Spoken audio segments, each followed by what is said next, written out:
It's pretty incredible. Let's start the show.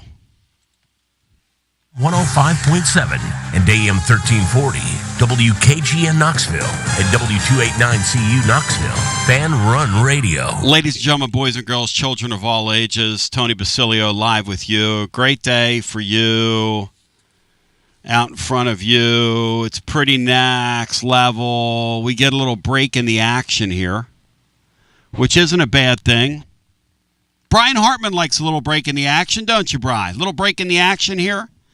Heartbreak for our friends up in the Tri-Cities, up in Johnson City yesterday, Bri. Little heartbreak there. Hartman had been having players that were injured most of the year coming in and out. Yep. So them being a 6 seed they were criminally finished lower than they really would have maybe otherwise. So what happened last night wasn't all that much of an upset. Furman has a couple players that I think are going to get attention from a lot of power forwards and other schools with money next year. And they both showed out in this tournament. I want to personally thank the Tennessee Tip-Off Club for allowing me to come out there yesterday and do a program. Brian and Bino did more than fill in admirably. I had people tell me, a guy emailed me last night and said, why don't you just quit? So Bino can do the show full time. Bino and Bri, why don't you just quit, Tony? It's a real pick me up for my. I want that guy to know he really picked me up, telling me just to go ahead and quit. He said the show's a lot, but your show's better when you're not on it. Thank you, sir. You're really inducing confidence in me. Somebody that already struggles with my self-image and all that stuff. But talking to Jacoby Gillespie about that yesterday, he said these kids now have a chip on their shoulder in those lesser leagues, so to speak, John, those mid-major leagues, and they know that in March, that's the time you make your name for yourself. Like those guys from Furman last night. That's a weird deal because if you win, you know they're going to come after your roster. Isn't that a weird situation as a coach? Everything about college athletics is weird now. Good point. My mic seems a little different. What's the matter? I think it seems better, but you know what? Maybe it's just me. Maybe it's just my voice has improved. How about that? Tony, I don't think people, if somebody's saying the show's better without you, yep. Would you think about maybe just leaving today? And so if there's going to be a void here, the show must go on is what we've always heard. Maybe I could sort of audition. I'm not saying I would be your successor, but I could present that possibility. Why don't you just go on? I mean, leave. Just go here. And Laura can run the board and everything. I can't do that. But So here we are. Matt Dixon, power outage for the baseball Vols. Taylor today, and you guys outline a rather anemic Tennessee team through the non-league schedule. Matt, it's getting ready to get real, and they're getting ready to take on one of the best offenses in the country at Georgia. Matt, I've been led to believe that pitching and defense wins in baseball. Does it win in college baseball, Matt, or do you have to hit the baseball to win in college baseball? I guess we're going to find out, aren't we, Matt? Oh, I mean, all the numbers say you've got to be able to hit home runs to get to Omaha. And the teams that slug the most, and it's a offensive friendly sport right now, especially in some of these ballparks like Georgia's and Lindsey Nelson are very hitter friendly. So you have to be able to hit the ball and hit long balls to win in the postseason in the sport, and especially in the SEC. I mean, the defense and pitching can carry you a long way, but your bats have to come through at some point. And as we head into league play, Tennessee's just haven't for the vast majority of the season. Totally anemic offense. Really strange. Wright State the other night, you could see it. I mean, they looked bigger than us. They had more thumpers than us. They were hitting the ball harder than us. Matt, I was at the Friday night game when the left-hander hit that ball way out of there. There wasn't a ball. That's the way we used to hit him in that ballpark. back in the glory days. Really strange start to this team's season so far, Matt. I was not expecting this. Were you? I didn't expect the offense to struggle this much. You're at the bottom of the league in just about every offensive category except for doubles, but the home runs haven't been there. And then the runs, period. You just haven't been able to have those really big innings that we're kind of used to, and a lot of it's you're just not hitting home runs, and that is worrisome. You've got some guys that have a track record of doing that. They just haven't yet, and this has been against the non-conference part of your schedule, so it's less than ideal to have these issues as you begin league play. You worried, John, about them? I worry about other things, but I wonder if scoring and hitting us down a little bit all over.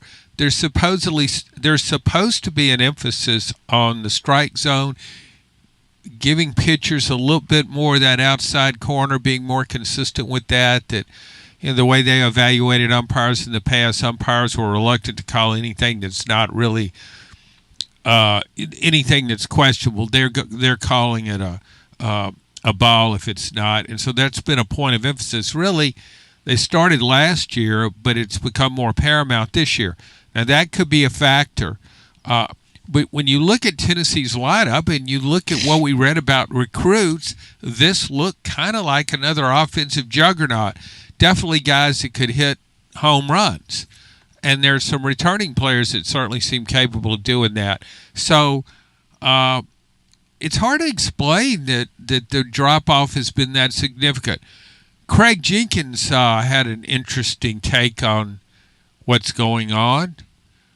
Craig says that he thinks the reduction of the roster is having an impact, not necessarily on Tennessee, but on the opposition, on teams that we think of as mid-majors in the sport, that they're getting players that are being cut from these rosters, SEC rosters. Because what is it now? You got 35 guys on full scholarship. It's a boon to college baseball for the players. However, those other players, they might have been on your bench. Now they're going elsewhere with something to prove, and they're getting a chance to play. So maybe the Kent States, the Wright States of the world will be better. But Matt can check. Matt probably knows this. I thought when going into that Wright State series, I know Wright State has a history of being pretty good in baseball. Certainly improved that here in 22 in the NCAA tournament. Beat Vandy last year in Nashville. And then they beat Vanderbilt. So, but their record wasn't that good coming into this series. So I thought they had a losing record. They played great competition, though. They went to Georgia and lost 2 or 3. They schedule up because in their climate they can't get games. So if you look at who they've played, the thing about Wright State, Matt, and you pointed this out, the team that led in hitting all 3 games in that series ended up losing the series. But John brings up a good point. A lot of these guys from mid-majors now. I was watching Sac State the other night go into LSU and beat them on Sunday night. And I don't know if they won 1 out of 3 or 2 out of 3 in that series, but they beat the hell out of them Sunday. And I'm watching that and I'm going, there are ball players all over the place right now. There just are, guys. This tournament's going to be crazy this year with these scholarship reductions. You can already see it 1 year in, Matt. Yeah, Sacramento State, I think they won 2 out of 3 in Baton Rouge. Wow. Florida had to have gifted 4 runs in the bottom of the 9th on Sunday just to avoid getting swept by High Point at home. Yeah. Arkansas split a 4-game series with Stetson. Yep. And I think even Vanderbilt lost to a 1-13 North Dakota State team. So there's been a whole lot of kind of upsets of SEC teams kind of throughout the non-conference part of the season. So I do think there's a lot more talent at that's kind of filtered down because of these roster limits. So it will be interesting to see if that continues to play out. Again, it's still early. Teams are still kind of gelling, and Vitello brought this up a bunch, but they really only get to practice a month leading up to the season, and that's it's really tough to have a team kind of clicking at the beginning of a season when that's the case, especially with your arms. I asked Jacoby Gillespie yesterday, we're talking up to the side. How long did it feel like till you were on part of a team and not a collection of players this year? And then I asked him that during our presentation yesterday, which will air somewhere. I'll find out when and where that airs on television. But, he was what he said was really interesting. He said it wasn't until we played Louisville at home that I really felt like we were starting to become more connected. And in baseball, here's a crazy thing about the Vols right now. And you talk about this Krenzel guy. Matt, he was lights out great over the weekend. Not good. We would be on here right now if we were just hitting it half the way we were expecting. We'd be on here talking about how we got one of the best teams in the country right now because we can really field it. And you've got lightning quick speed at the top of the lineup. That one run that they produced the other night with our leadoff hitter gone from scoring from first base, basically, on a ball hit semi into the gap, was just incredible how fast this kid is. I mean, there's so many things to feel good about, but, man, they can't bust a grape right now, Matt. Yeah. I mean, they're just not hitting home runs, not driving the ball out of the park. Haven't been very good situationally. And Elander's kind of mentioned that at times, how some kind of guys are just going up there taking hacks without kind of understanding the situation, and so it's just been a struggle. And they just you see it. We have seen it here and there at times in the past couple of years, even against these weaker opponents, but not for 2 or 3 series in a row, and it's basically been the entire season to this point. All right, Gino Adams, you ready for your syllabus? Because you're getting ready to get your syllabus, Gino Adams. Thanks, Tony. I welcome any input from you. Your insight is revered. By the way, are you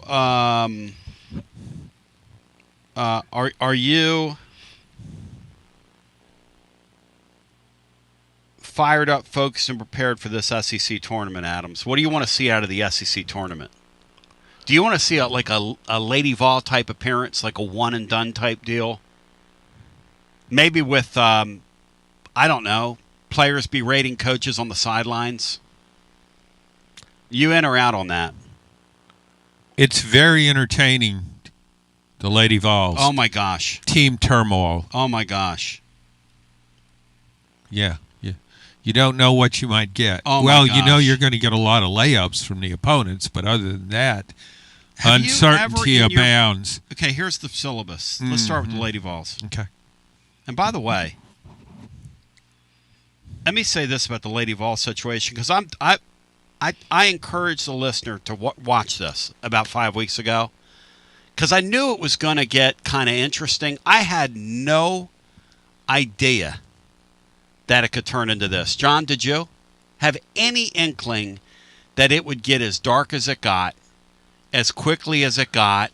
And I'll tell you right now, I don't know in my 30-plus years of doing this here if I've ever seen or heard, and I mean talking to people, like yesterday at the tip-off club, I had somebody pull me aside, because these are basketball people. Hey, what do you think of Kim and her program? And I'm like, you're more suited to tell. And the things I'm hearing, I mean, Danny White is being I believe this, okay? Danny White's being encouraged to pull the plug on this. He's being encouraged. He doesn't want to do it. Now, my understanding is, this is me now. We said this the other day. He was down there behind the bench the other night. If you're sitting that close to what I hear went on there, and Talasha Cooper, what she said to her head coach, which I talked about on the post-game show the other day, I mean, there are certain things that you just, as an administrator, your job is to manage this stuff. It's his job is to raise money, right? But it's also to, And he doesn't like to do this because he doesn't like to interact with coaches. We've talked about this with him. And he's admitted it. He doesn't talk to these people. He has his lieutenants like he's in the military. That's why I call him the Queen of England. Platoon leaders. But the Queen's got to marry Queen Danny's got to manage Queen Kimmy, because she needs some managing. Or is it too late for that? So, John, let's start here. Anything in your sports past, your career of 50 plus years or whatever, compared to what we've seen, the implosion here in the last 6 weeks of this program? Anything come to mind? Boy, that's covering a lot of ground, Tony. Yeah. I mean, we've seen some real doozies here in recent years. There was some. When I was in Baton Rouge, a columnist in Baton Rouge in the early '80s, there were things that happened there that were pretty entertaining and interesting and pretty out of control at times. Yeah. So yeah, I've experienced stuff like this, but certainly not with Lady Vols basketball. This was the most, I guess you could call it the most solid program, as solid a program as you'll ever find under Pat Summitt. And New York Yankees, John, that's what they are. They're the New York Yankees. Yeah, without the Billy Martin, Reggie Jackson fisticuffs in the dugout. That's a good point. Yeah, I mean, remember the Oakland A's, the Oakland A's in the early 70s? That's kind of before your time, but the Oakland A's, they weren't always, they weren't choir boys. Everything wasn't always copacetic in the dugout. There was, again, it was a team turmoil type deal. But boy, when they got between the lines, yep, they were all in and they were all together. And sometimes teams are like that.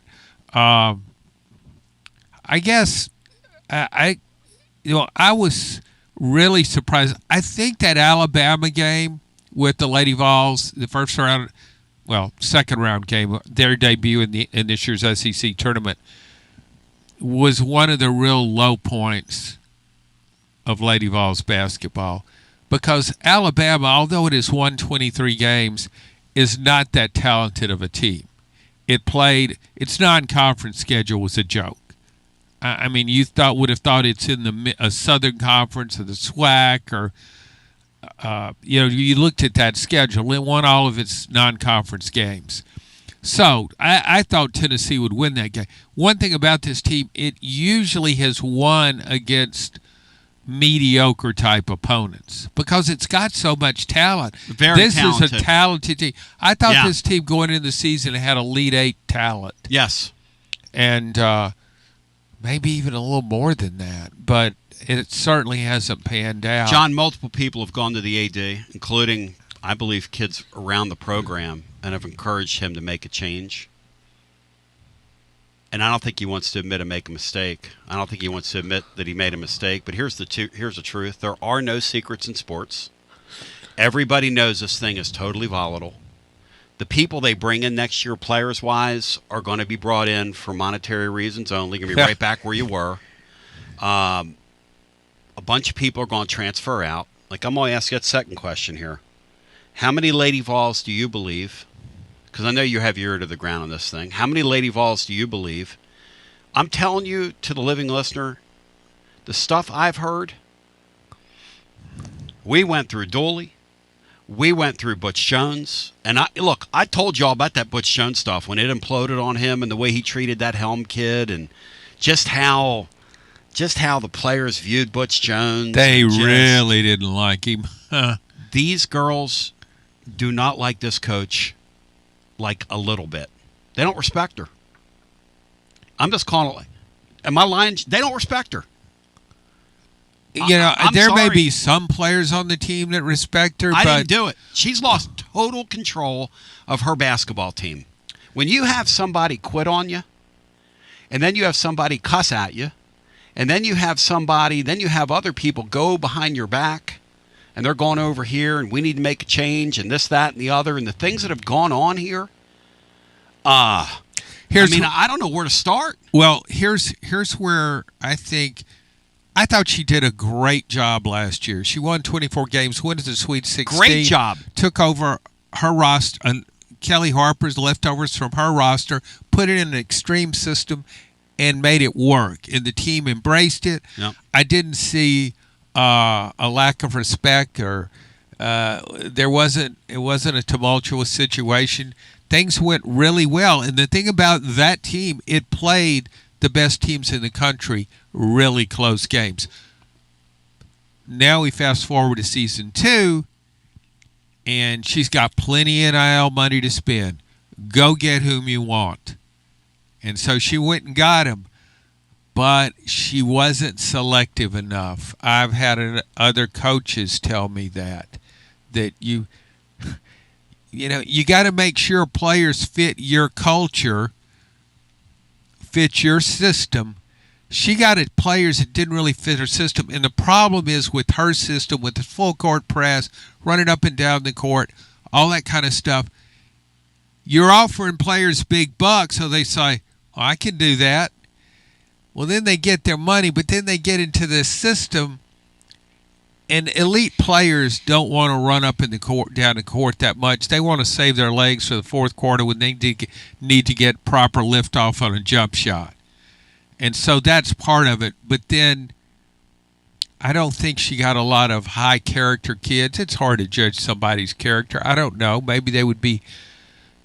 But that's what I heard from people, not necessarily within this program, but that she took players that maybe other schools wouldn't have taken.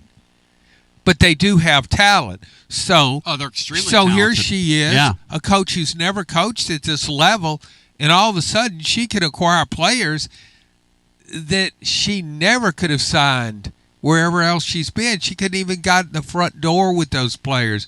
Couldn't have gone in there to the house and recruited them. So now she's got all the, this is a tall, athletic, quick team. How many players transfer, John?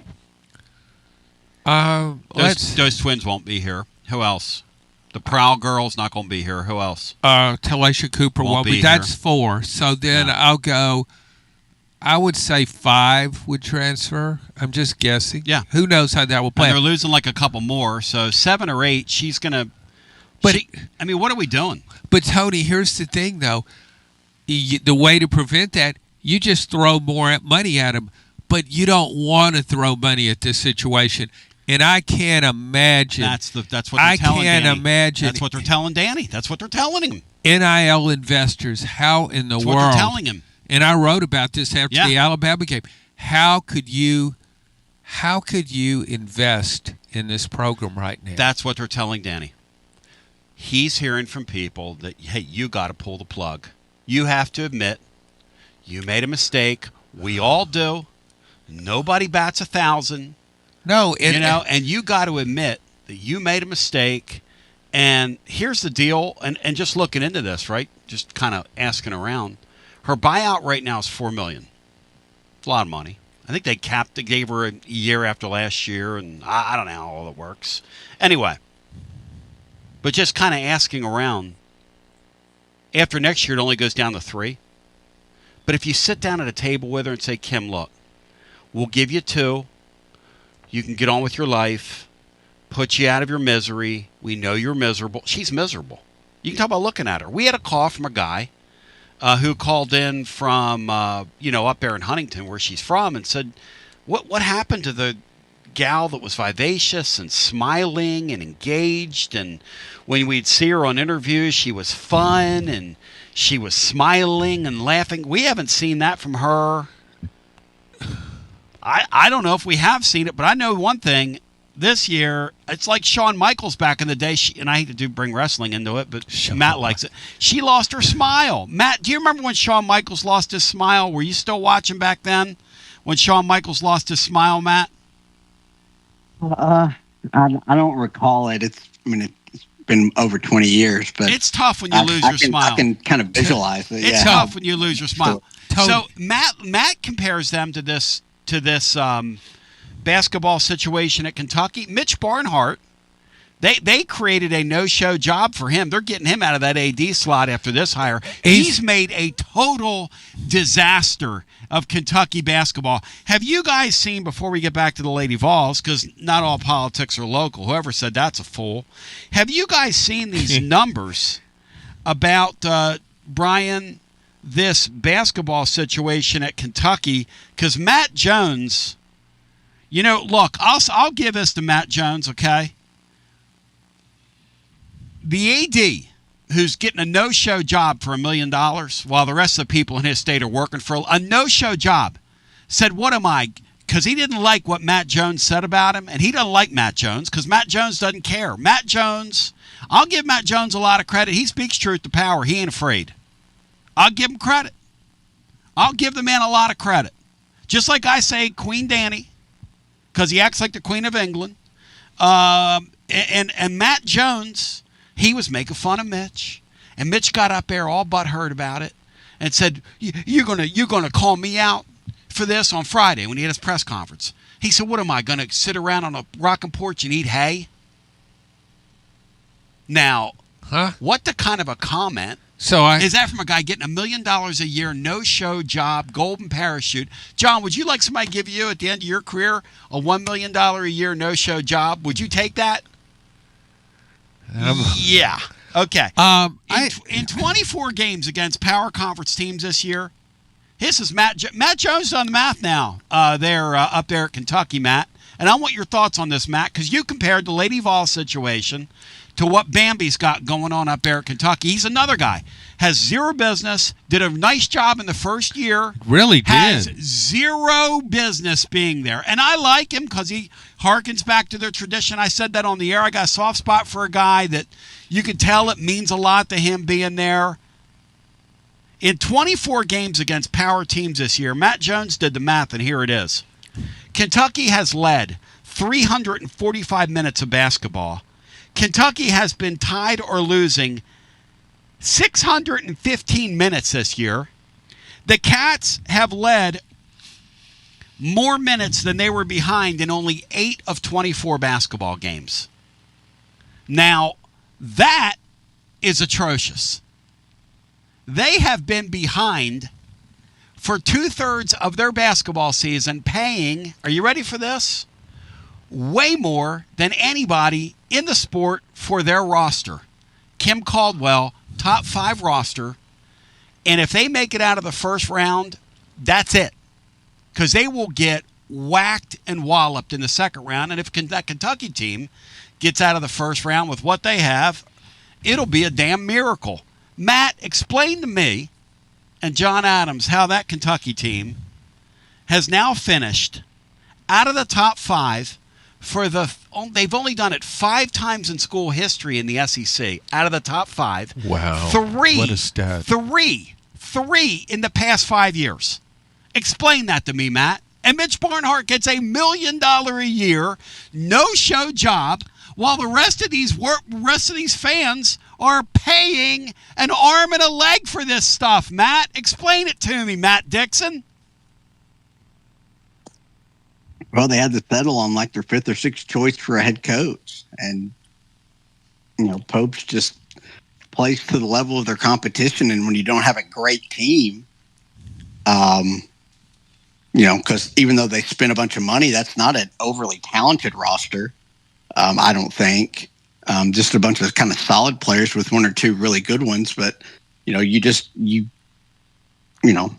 kind of who Pope is. He's not some great coach. He's, pretty good, can be pretty good, and can be great here and there, but just lays a bunch of stinkers throughout the season.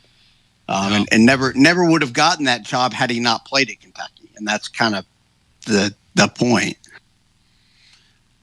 But unlike the Lady Vols, they've at least kind of been able to salvage a little bit and at least haven't just imploded like the Lady Vols did. So he's at least kind of, their locker room and culture is not anywhere near as bad as the Lady Vols, unfortunately. I think Kentucky, for all its issues, it doesn't quit. I mean, it's had some epic comebacks to win games. I mean, that was the worst I've ever seen Kentucky look at early season SEC game against LSU when it fell behind by 18 points. I think that was because LSU isn't a good team. Yeah. So I thought, man, this is the worst Kentucky team I've ever seen. I'd forgotten they've had some other bad teams too. But yeah, maybe that's more surprising than anything else that they come through sometimes in close games, and you wouldn't think that of a program that's losing the way it's losing. South Carolina scout guy said sports radio here in Columbia is going nuts this morning.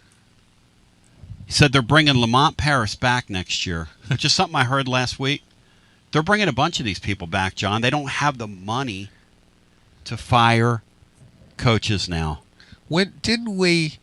Well, you had a guest on from South Carolina, last and week. I asked him about that. He said they don't have the money to fire him. They don't have the money. So now you're stuck. Boy, that's a bad situation, isn't it? They have no NIL. Well, now he said they were okay NIL-wise. Well, you can't tell it by their rosters. South Carolina guy said here, he just jumped into our chat and said, I'm hearing you guys talking about this, about what's going on in Kentucky. They're bringing Lamont Paris back next year, extension. And he says $11 million in NIL for next year, and everybody there is pissed. I don't know if I believe that, since $11 million would make them a top 6 spender. So whoever's saying that, if that is being said on the radio, I don't buy that. $11 million is more than the Tennessee basketball team spend. $11 million would put you squarely in the top 5 in this league right now. Of course, Kentucky spent close to double that, which I got to say is job well done. Job well done. It's kind of a race to the bottom. How about Kentucky's tradition? How about this, Sean? You're a kid that's 18 years old.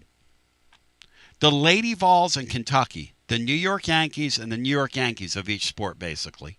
Okay? Think about, not want everybody to think about that. You're an 18-year-old kid right now being recruited.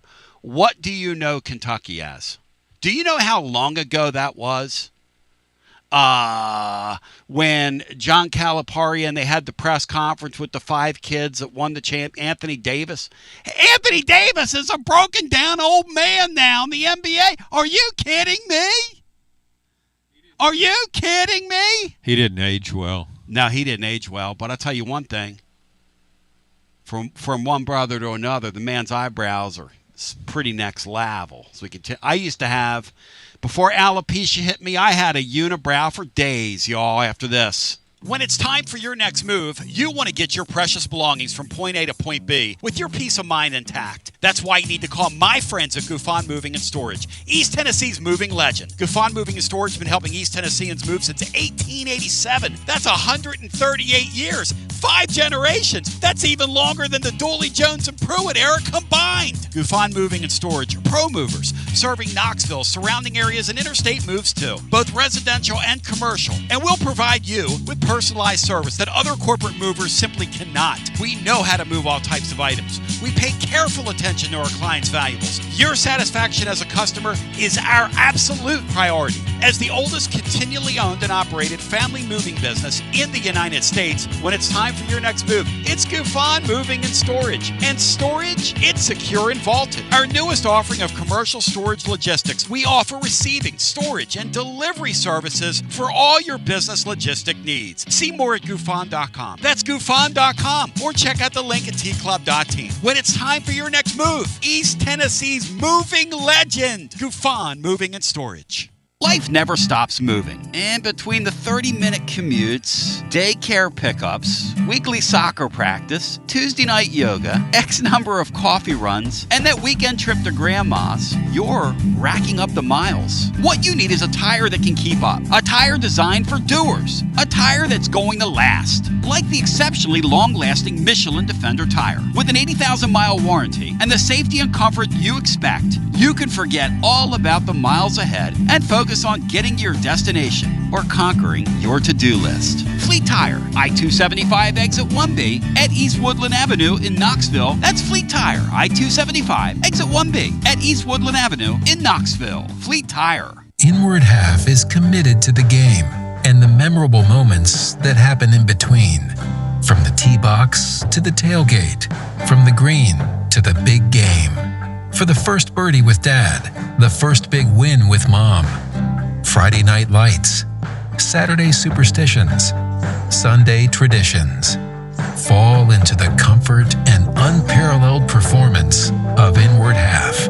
This fall, enjoy the walk-in. Are you tired of hiding your smile because of crooked teeth? At Knoxville Smiles, we've got the perfect solution. Invisalign. No metal, no wires, just clear, comfortable aligners that straighten your teeth without anyone noticing. Eat what you want, smile with confidence, and see results in as little as 6 months. Call us today for more information about Invisalign, 865-539-1776, or just visit us online at knoxvillesmiles.com. Smile brighter with Knoxville Smiles. Fan Run Radio, where Big Orange Country comes to talk sports. Start your morning off with your daily dose of talk sports with John Reed and Cody McClure from 8 to 11. Then it's Tony Basilio from 11 to 1. The Playbook with William Pattison from 1 to 3. And The Drive from 3 to 6. It's 10 hours of hard-hitting local sports radio every day. Out-of-town law firms have been swarming into East Tennessee lately. From Memphis, Chattanooga, and Birmingham, they've stormed into the area. Wouldn't you rather do business with a local firm? You know, a true neighbor. Marcos Garza and the pros at the Garza Law Firm are just that. There are neighbors and friends that support local causes year-round. The Garza Law Firm works to serve you professionally on criminal matters, injuries and accident matters, and Social Security and disability filings. The Garza Law Firm is here for you at garzalaw.com. The Garza Law Firm. Let us help. Start the new year with comfort and savings from Pipe Wrench Home Services. Tired of high energy bills and constant heating and AC repairs? Ready for a more efficient home? There's never been a better time to upgrade your comfort and take control of your energy costs. Upgrade your HVAC system now with Pipe Wrench Home Services and make no payments until 2027. A new energy-efficient system means lower bills, fewer breakdowns, and peace of mind for years to come. And with Pipe Wrench Home Services same-day service guarantee, you won't wait to start enjoying a more comfortable home. Your comfort isn't just our job, it's our promise. Upgrade your HVAC system now with Pipe Wrench Home Services and make no payments until 2027. Schedule your free estimate today at pipewrench.com. Pipe Wrench Home Services, trusted in Knoxville, Maryville, Oak Ridge, and neighboring communities for over 20 years. Same-day service guaranteed, or the visit is free. Offer good with approved credit. Some restrictions apply. Visit pipewrench.com for details. Hey, I'm Alan, and we ship floors on Bristol Highway in Johnson City. Are you tired of walking around on that ratty-looking carpet that you have? Well, today's your lucky day because we have Supercore on sale for $1.79. 58 colors we're liquidating. Supercore is the best waterproof floor with a lifetime warranty. Where are you going to find that anywhere else? Nowhere, let me tell you. $1.79 lifetime warranty. Come on down to Bristol Highway on your truck and trailer and let's make a deal. Gotta love this time of the year. Hoops here, home runs over there, and you've got to get your Tennessee on. And there's only one place, the best place to shop for your officially licensed Tennessee volunteer gear, Alumni Hall. Hands down, the best store for Vol fans. They've got the latest and greatest apparel for the entire family. Hats, man cave items, decor, and more. Get your Vols grill cover, a plate for your burgers, and of course, that chef's apron for all that outdoor grilling this spring. And accrue those rewards and watch your balance grow online or on the app. We'll see you at Alumni Hall and alumnihall.com and G to the B to the O, Alumni Hall. I want to shout out my friends at Alumni Hall because they're excellent. They do great stuff. I'm back with you. Hey, Matt Taylor on the baseball front. I don't want to be drunk here and be all over the place, but he texts me. And he helped us with some interesting stuff on the baseball team. He thinks inexperience for this bunch is really hurting them And maybe letting Bargo go wasn't the best decision. Now, Bargo was hot and cold last year. But do you think there's something to that, Matt, that this is one of the youngest teams in America? In fact, they're 167 in experience in the country. Wright State is the 9th most experienced team in the country. Kent State is the 17th most experienced team in the country, which are two things he meant to get into the blog, according to D1 Baseball. Matt, do you think that has something to do with this thing up close as you've watched it? Yeah, it definitely does. And Elander's kind of alluded to that. I think the term he used was immature at bats after Sunday's game. But yeah, it's a very young team. And even the kind of quote unquote veteran or upperclassmen are playing new roles, are at new positions. So I do think it is a really young team trying to figure out some things. They don't have a lot of experience under their belt. So yeah, I do think that has played a part in this. And it, to piggyback off that, I'm not sure this team has any real leaders on it, at least right now, because it's just hard to be a leader when you haven't kind of done it. When you haven't produced. And you haven't been there. That's the other thing a lot of these teams face, John, is I talked to Gillespie at Jacoby about this yesterday. I'm sitting with him. I go, how do you grow these people around you? And he said, Grow, I don't think I get what you're saying. And I said, well, you're a point guard. Obviously, you have to grow native men. He goes, what I did on this team is, and I'm not saying anything he didn't say out loud. He said, look, Rick Barnes likes to yell and scream at people. He said, and I go up to the young kids afterwards, and I say, he doesn't mean anything by it. He doesn't mean, but this is what you need to do here. He said, so I'm kind of coaching off to the side. But then he says, I haven't really been here long enough. Think about that for a second. He just got here. But, John, he's having to help grow native men. He's helping to grow this Evans guy. And he's having to shield them because he knows Barnes is going to yell and scream. And in the baseball situation, Matt, when you're struggling, how can you lead? That's a tough gig they've got right now on the baseball side. Plus, you've got a head coach that inherited the job in the fall. Weird circumstances. I don't know. Are we worried heading into SEC play now, Matt? Or is there just too much pitching there to be worried? No, I definitely think there's a lot of concern because you're not going to win a lot of SEC series, scoring less than 5 runs or so, and that's kind of where this team's been at. I mean, they're last in the league in scoring and batting average, and that's the opposite of what they've been the past 5 years. They've been the best home run hitting team in the country, and they're just smashed non-conference teams. So yeah, it's certainly concerning. If you get 2 or 3 series into league play and they're still kind of where they are, then I think it's definitely a concern. John, if they get run over this weekend, it could spin on them. It's an interesting sport. Okay. The thing about you talk about it's a very young team, but they also have players that were on the team last year. So I don't know how good of an excuse that is. You got guys, Reese Chapman's played plenty. Levi Clark's a freshman last year, hit the ball better start last season than he has this one. Then you bring in experienced players like Henry Ford and Blaine Brown. Jay Abernathy has experience. Manny Marin, Arel Antigua. I can't pronounce his first name.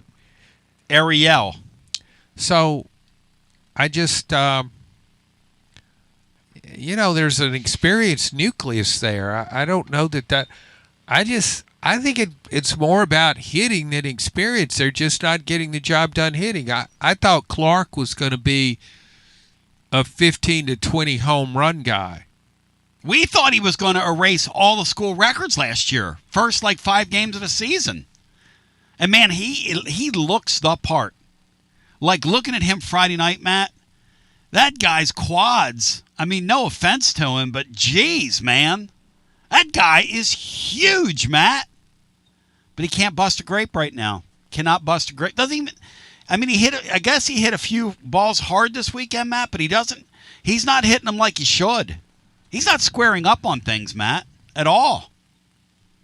Very strange. No, he's not. He had a couple of good swings down there in Arlington, but I mean, he's been the biggest kind of disappointment and the guy that struggled the most really all season. Kind of shocking. It does happen. There's a lot of guys who kind of go through a sophomore slump a little bit and, playing a new position, kind of like Blake Burke did his first year being the full-time first baseman. He just kind of really struggled at the plate. But you could kind of mask it with everybody hitting around him. And unfortunately, Clark doesn't have that with this team right now. But no, he's been in a major funk at the plate really all season. Yeah, I'm of the belief, though, and maybe I'm wrong, but I'm of the belief that pitching and defense is always going to win. Now, and John, you brought up a great point, too, and we got to see this thing play out. Could it be that the lack of base on balls that we're seeing in the sport now, which is making for quicker games, it's making for a cleaner game and a more low-scoring game, if you look at it right now. The Wright State games were highly contested, pretty low scoring, and pretty quick because the umpire, you're getting a real strike zone right now. It's a liberal strike zone, so you better be hitting. You better be ready to hit when you get in the box. Well, yeah, and I think it's there's also the psychological impact of that. If you're a batter with a more favorable strike zone for a hitter, it gives you more confidence, and it perhaps you feel like, okay, I can go ahead and try to launch one, and then, okay, if I have two at the very end when I got two strikes, I might have to protect the plate a little more, but I don't have to risk swinging at pitches I think I can't hit that are kind of tricky whether I could hit them. You can't do that if you think the strike zone's going to be tighter. So it's it's sort of a transitional thing. But again, I don't know how much import to put on that. Everybody's got to deal with it. Wright State had to deal with it. Kent State had to deal with it. But one of the things about Tennessee in past years and all those seasons under Tony Vitello was it wasn't cutting it close very often in non-conference games early in the year or in those Tuesday midweek games. No. So there was plenty of margin for error. Okay, pitcher had a bad game. You have some fielding lapses. No big deal. They'll just go hit 3 homers in the next 2 innings. Ironically, though, this is the best non-conference schedule they've played by far since Tony was here. And let it be said that that's the first shutout Tennessee suffered in one of those games, Matt, in Lindsey Nelson Stadium since what? Tony's first year, right? That Sunday deal? Yeah, to a non-conference team shutting Tennessee out in Lindsey Nelson. The last time it did happen was Vitello's very first game as Tennessee's coach in 2018. Very first game. Versus Maryland. So I think Kentucky shut them out on a Sunday, like in 2023, and I think Vandy shut them out in Hoover last year. They've been shut out a few times on the road. John's right on the money. John is, and by the way, Marky Mark and the Lunchy Bunch coming up. We have a lot to talk about with this basketball team who are in a little bit of a funk, but are all beat up. I don't know how to feel about Saturday. Matt, I haven't gotten your thoughts on Saturday. And I can't wait to hear him an hour or two. I walked out of Saturday feeling pretty encouraged. First of all, the team's sick. I asked Jacoby, because I sat right next to him, I said, look, man, I'm a germaphobe. I don't want to get too close to you. Are you sick? He said, no, not at all. I said, how do I know you're not carrying it? He said, I don't know. I said, I really don't want the stomach virus there, brah. So in a couple days, I might be down for the count, and it might not be funny. I might find Tennessee basketball a sickening proposition in a couple days. At any rate, you had guys on the team. Literally, some of you are getting ready to eat, but you can use your imagination. Oh, I think it's a worse. You want to cut that off, Tony? It's a worst type of sickness you can have. You got guys doing that. You've got Boswell out there playing with a fever. You've got the kid from France out there, Matt, in winning time, and they still Vanderbilt almost, can I use this expression, almost gagged the game away. I mean, what are we doing? Let's go to the phones. 865-200-5402. Everybody's going to get like a minute and a half because I got Marky Mark and the Lunchy Bunch. Hello, welcome in. You're on the air. It's a while since I've been on here. Go ahead. Go right ahead. You're on the air. What's wrong with Kim Caldwell, man? She just been doing a lot of crappy stuff though lately, Tony B. She's not shaking people's hands. She's mad. She's just going off, bro. What's with her? Yeah, it hasn't been a good run for her, man. I see where Florida's going to get a new women's coach. They need one, man. They ain't been good in a couple of years either, man. So hey, but I just called. I just called to tell you, man. I'm glad y'all back on the air, man, because my people been asking me what channel y'all been on, and we don't know. It's called you're on YouTube. It's called Get a Smartphone, and it's called Download the App, and it's called Fan Run Radio, brah. Hey, brah. You know where everybody gonna be all into that, brah. I mean, it's 2020. It's 2026, brah. Tony B, I don't care what it is, man. My people like to listen to what they like to listen to. I can't force them. I can't force them to change. It's 2020. John's saying 90 seconds are up. You're out of here. I didn't say that. Mystery. You did. You said put the plug. You gave me the cut sign. Everybody, there's a camera on you. People could see you giving me the cut sign. No, they didn't. Yes, they did. I was enjoying the call. Dubsy, welcome in. How we doing? Doing well, Tone. How are you? Dubsy, talk to me. What's your concern level on our baseball team right now, this power outage? I mean, it's concerning. Are they last in the league in batting average, hits, RBIs, all that stuff? I don't know, man. It's really surprising that they've dropped off this quickly since Tony left. I mean, Elander's the hitting coach. You've got, this is a roster that Tony assembled, so it's not like this is all on Josh either. These are the same guys that would be playing if Tony were here.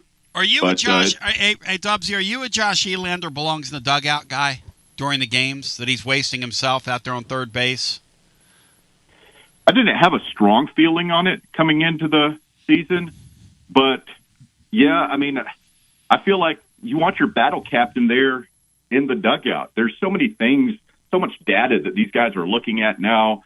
Hey, what is, the batter coming up next, the guy in the hole have against this pitcher? What kind of pitchers do they have in the dugout? They're looking at all these new advanced metrics and everything, and he can't do that. See, I'm with Russell Smith. I'm with Russell Smith, who holds down the afternoons here at Fan Run Radio. Is going to be today out at Smoky Mountain Brewery. Tell a friend out in beautiful Turkey Creek. In fact, the great William Pattison is going to be out there from Broad and Pattison Avenue, which is where the old Philadelphia Spectrum used to sit. But the great William Pattison is going to be out there today from 1 to 3, followed by the drive. So count them, 1, 2, 3, 5 hours of powers. They didn't invite me to come, so, I just got to kind of do my thing, fend for myself here in the studio. But, boy, I wish I was out there, because I'll tell you what, that pizza's unbelievable, Andy.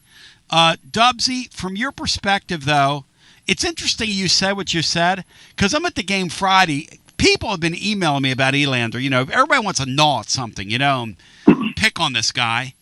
But I was getting urinated off Friday watching him over there. And then Saturday, I'm doing the post game and I'm watching somebody almost get in a rundown. Well, they did have somebody get in a rundown.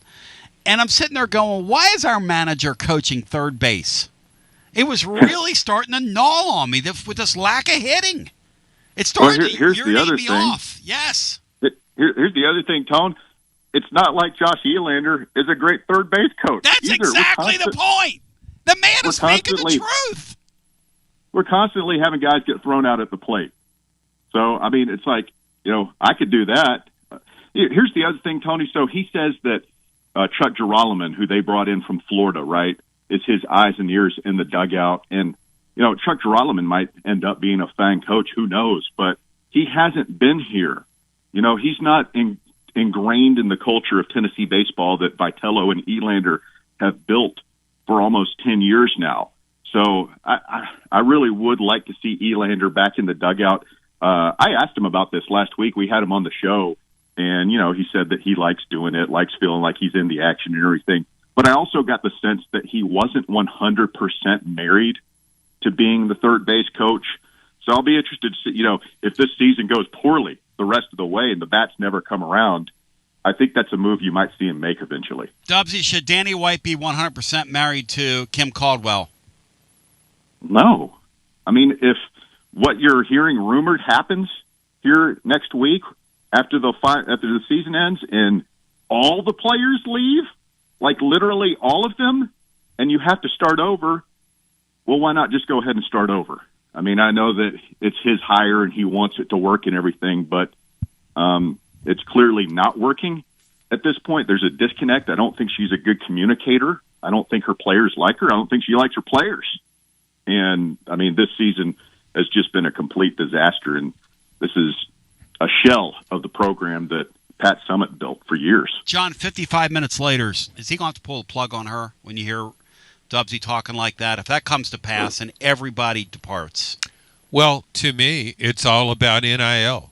When NIL investors say, we're not paying for this program, then you have to make a change. Who in their right mind is going to stroke a check to watch that kind of basketball when nobody gets back on defense? It looks like you're at the YMCA and you're playing with the preachers. Okay, I used to play with the preachers at the Y. And no offense to here's the preachers. Preachers like to sit out there and shoot the 3-ball, and they want Tony Basilio to hustle back on defense. They want me to throw them the ball so they can shoot the 3, and they want me to hustle back on defense so they can bird dog. And I love my preachers. I used to play with the preachers in Sunday afternoon or the noon games when I was on in Russell's time slot 25 years ago. I would shout some of them out, but I don't want to do that. But hey, I don't really think I call it like preacher basketball. What they're doing. I really don't think of you as someone who would hustle back on defense. Oh, anyway. I'm a total hustler. I play hard. Oh, no. Back really? in my day, it's the only thing I could do. Only thing I could do. I couldn't jump. I'm not the fastest guy in the world, but I'll get up in you. Basilio is definitely the guy that gets thrown out of a church league game for arguing a block charge call. No question. And I would also say 2 teams, ref, 2 teams. I used to always say that on my when I would coach and ref would look at me like, huh? I'll go, hey, there's 2 teams here. I heard a guy say it in a movie one time. All right, so Russell, your perfect world, because we're getting ready to get Lunchy Bunch, Marky Mark in here. How long does Tennessee stay in Nashville? Your perfect world, Dubsy. Oh, man. I don't think it matters one way or the other. I don't think it matters if they get one and done. I don't think it's going to affect their seeding too much. And I don't think it matters if they go on a run through Sunday. People say, oh, the team's tired. They went to Sunday last year, and the team wasn't tired. I do think you want to avoid losing to Mississippi State or Auburn. I think that might put you in danger of a 6th seed. But I think as long as you win Thursday, you're fine. So it's just a shame the way these conference tournaments have been devalued in a 16-team league, and they're getting set to expand the tournament again and all that stuff. So I think you win Thursday. I'm fine with it. Go ahead, pack your bags, get home, let Nate rest a little bit more, get that ankle healed up, and then get to the tournament and roll the dice. Do we see Nate this weekend or this week? I mean, Barnes said he's going to play. So I'll take the coach at his word. Yeah, I think he plays Thursday. John, do we see him Thursday? What do you think? I wouldn't bet on it. I wouldn't bet on it either. Dubsy, you're my man, but I understand what Barnes is saying. If I were them, Dubs, to me, he stays off that floor till it counts. That's me. There's only so much oil in the ground. His wheel's been bothering him since early December. I mean, what is the point? Well, what would bother me about it is he played in a game with the ankle injury. Yes. And he aggravated his knee. Now, his knee is supposedly okay, but just the possibility, because he's favoring something, he's not at full strength, he might injure something else. The risk just isn't worth it, I don't think. Dubsy, let's shout him out. Tell us where you're going to be today, and I approve of that message. Hit it. Smoky Mountain Brewery in Turkey Creek. We'll be there from 1 until 6 p.m. Come on out and see us. You know where it is, right next to Calhoun's, Parkside Drive in Turkey Creek. Might be a little overcast outside, but it's going to be all sunshine and rainbows inside Smoky Mountain Brewery this afternoon from 3 to 6. You better darn believe it. And I'm telling you right now, that pizza there is to die for. That thin crust, that stuff is unbelievable, Andy. We continue on the others. Thank you, Russell. He's a glowing endorsement of the Kim Caldwell era from Russell, who says basically he's hearing everybody's going to quit. He basically said to me, hold my Dos Equis. I got something for you, Cervezas Mexicanas, 2026 White Plains, New York. As we continue with more on the other side, it's Marky Mark and the Lunchy Bunch after this. FM 105.7 and AM 1340, WKGN Knoxville and W289CU Knoxville, Fan Run Radio. It's the hottest postgame show on the planet. Garza Law. Fifth quarter fan reaction. Fan reaction. As soon as the final gun sounds, we're live. When it's time for a fresh coat of paint, run, don't walk to Walker's Painting. Interior and exterior, Walker's Painting's been making it beautiful since 1999 across the Knoxville area. New construction, repaints, commercial, residential, free estimates available. And get this, mention you heard Walker's Painting on the Basilio show, 10% off your first job. Let's go! Run, don't walk to Walker's Painting. 865-688-1410. That's 865-688-1410. Walker's Painting, making it beautiful since 1999. Check out the ad at the blog at tclub.team. Walker's Painting. Hi, I'm Jim Simpson, owner of Simpson Meats. When's the last time you grilled a really good burger or steak? One your friends still talk about. Our goal at Simpson Meats is to make that happen every time you have a cookout. All of our cuts of meats, steaks, burgers, briskets, and pork are always fresh, flavorful, and sustainably sourced. We are family owned, so we know the importance of knowing how and where your food is raised. We have been putting quality first since 1888. Visit our butcher shop off Lovell Road or online at simpsonmeats.com. Okay, so we really need uniforms and equipment for this season. Can I trust you with that? Cool, I'll just order them online. What? Yeah, I'm going to hop online and I'm going to get them ordered. Hold up, that's not a good idea. We shouldn't just spend money on some random online retailer, okay? I mean, it seems pretty convenient. Trust me, it's a terrible idea. Let me simplify this for you. SM Athletics. Okay, how do you pronounce it? SM Athletics? They're the go-to for uniforms and equipment, whether it's for universities, high schools, youth leagues, you name it. So why wouldn't you rather go with professionals who can guide us through the process, design the perfect uniforms, and deliver the best equipment? Yeah, I guess that makes sense. What's the name again? SM Athletics. Right. It's definitely smarter to go with a company that emphasizes customer service, fair pricing, and, of course, excellent products. Exactly. So, yeah, I guess it's settled then. For uniforms and equipment for all sports, it's SM Athletics. When a dangerous, overgrown, or storm-damaged tree is threatening your home, your car, or your family, don't risk it. Call ECR Total Landscapes, your local tree-cutting experts. From precision tree removal and trimming to emergency storm cleanup, ECR Total Landscapes has the equipment and the experience to get the job done safely and efficiently. Call today to set up your free estimate, 865-384-2012, or just go online to ecrtotallandscapes.com. Josh Collins at Collins Insurance Agency. At Collins Insurance, we strive to ensure our customers receive better coverage along with bigger savings.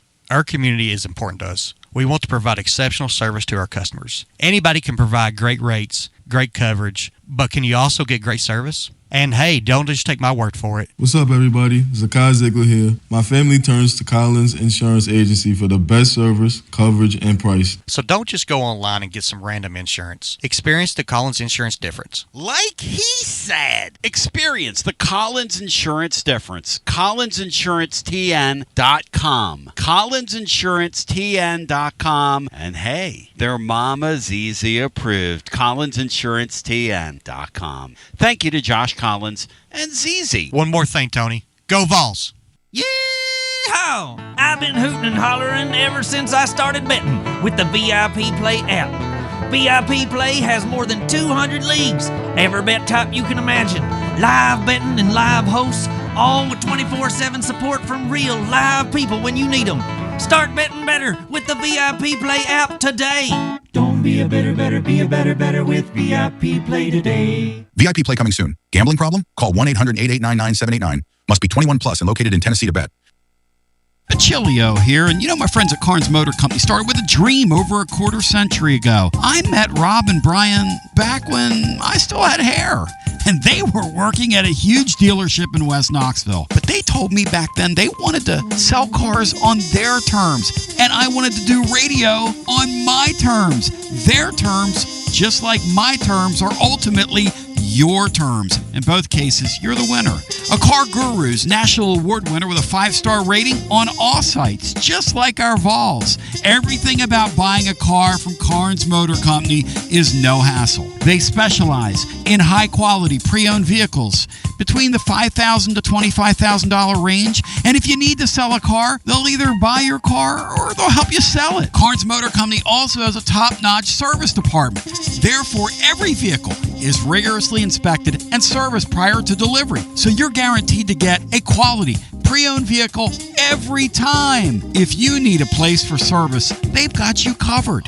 Come be a part of the Carnes Motor Company family and tell them you heard about it from me. Online at carnesmotor.com. Oak Ridge Highway, 1 mile past the Carnes light. Carnes Motor Company. I'll tell you what, those guys over at Carnes Motor Company are absolute sportsmen.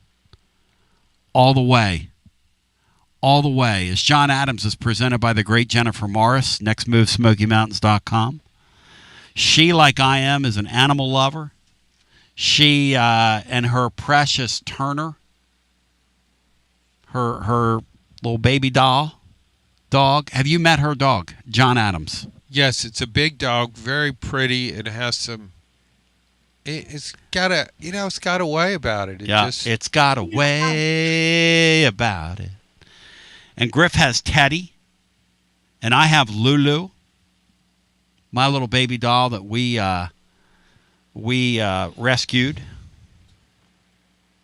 Griff, you're coming in hot today. We've had some discussion off the air. You're of the camp this weekend. Let's get it done in Nashville. Talk to me here, because you and I are coming at this from...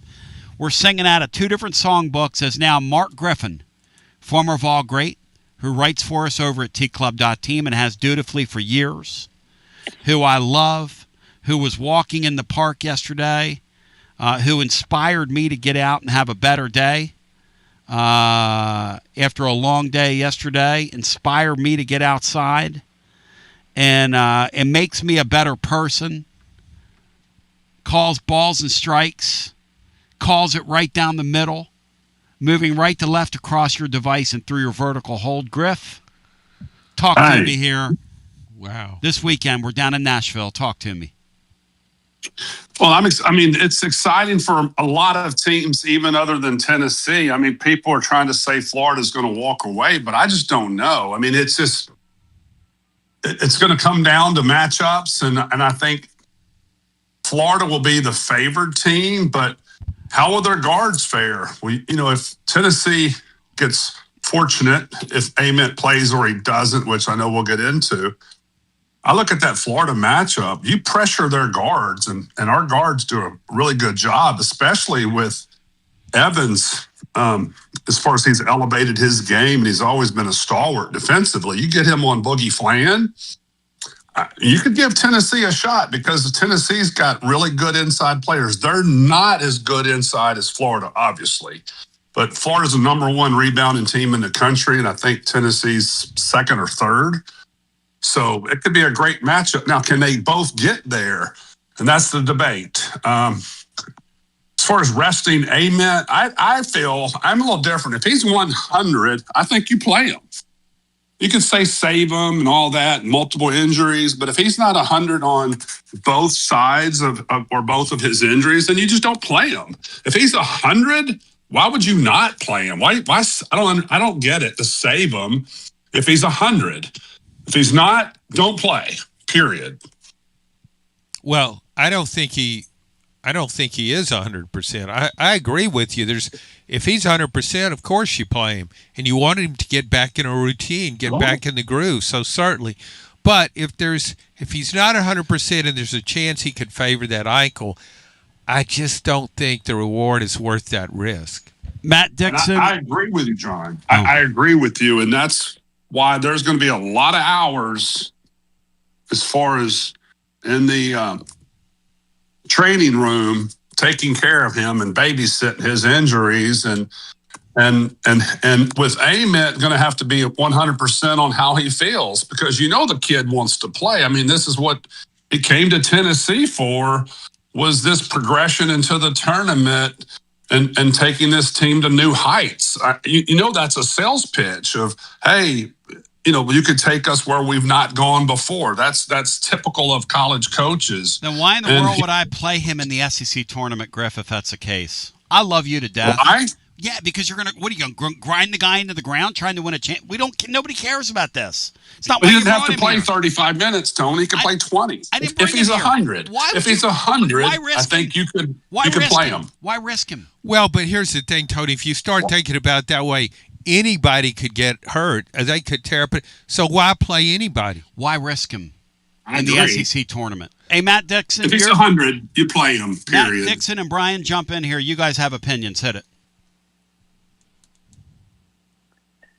I believe he should play if he wants to play, and if he's 100%, and if he's cleared by the doctors, he should definitely play. Now, maybe you put him on some kind of minutes restriction.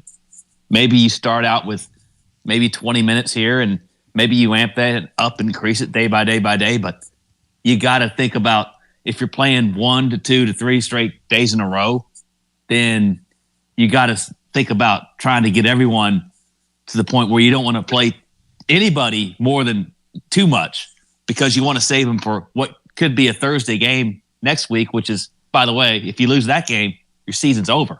Matt Dixon, what say you? I would certainly like for him to play some. I don't want him, basically having 3 weeks off before kind of a, must-win games. You need to balance it. I think Evans' emergence against Vandy, gives you a little bit of leeway where you can kind of restrict some minutes like Griff's talking about. But I would certainly like to see him out there and try to work a little bit of the rust off before the NCAA tournament. That does make a lot of sense. For some reason, when you said it, it made sense. When Griff said it, it didn't. That's kind of common, I know. No, we're just having fun here. But yeah, my thought is, though, that the guy has been dragging this ankle thing around since December. And Jacoby talked about that yesterday. He said, he kind of has been kind of beat up. And he's gotten a little more beat up as he's gone. And then he had that stretch where he got real comfortable, and his body language. I used your body language thing with Jacoby yesterday, Griff. I complimented him because I'm going to start here. One of the things I love about Gillespie, and it came to me when I was preparing for that segment, is that you can't tell Saturday that he was 1 for 10 from three-point range. He didn't hang his head one time. He wasn't moping on the court. None of that stuff. And to me, that's one of the best compliments you can give a player is I can't tell whether you're 9 for 10 or 1 for 10.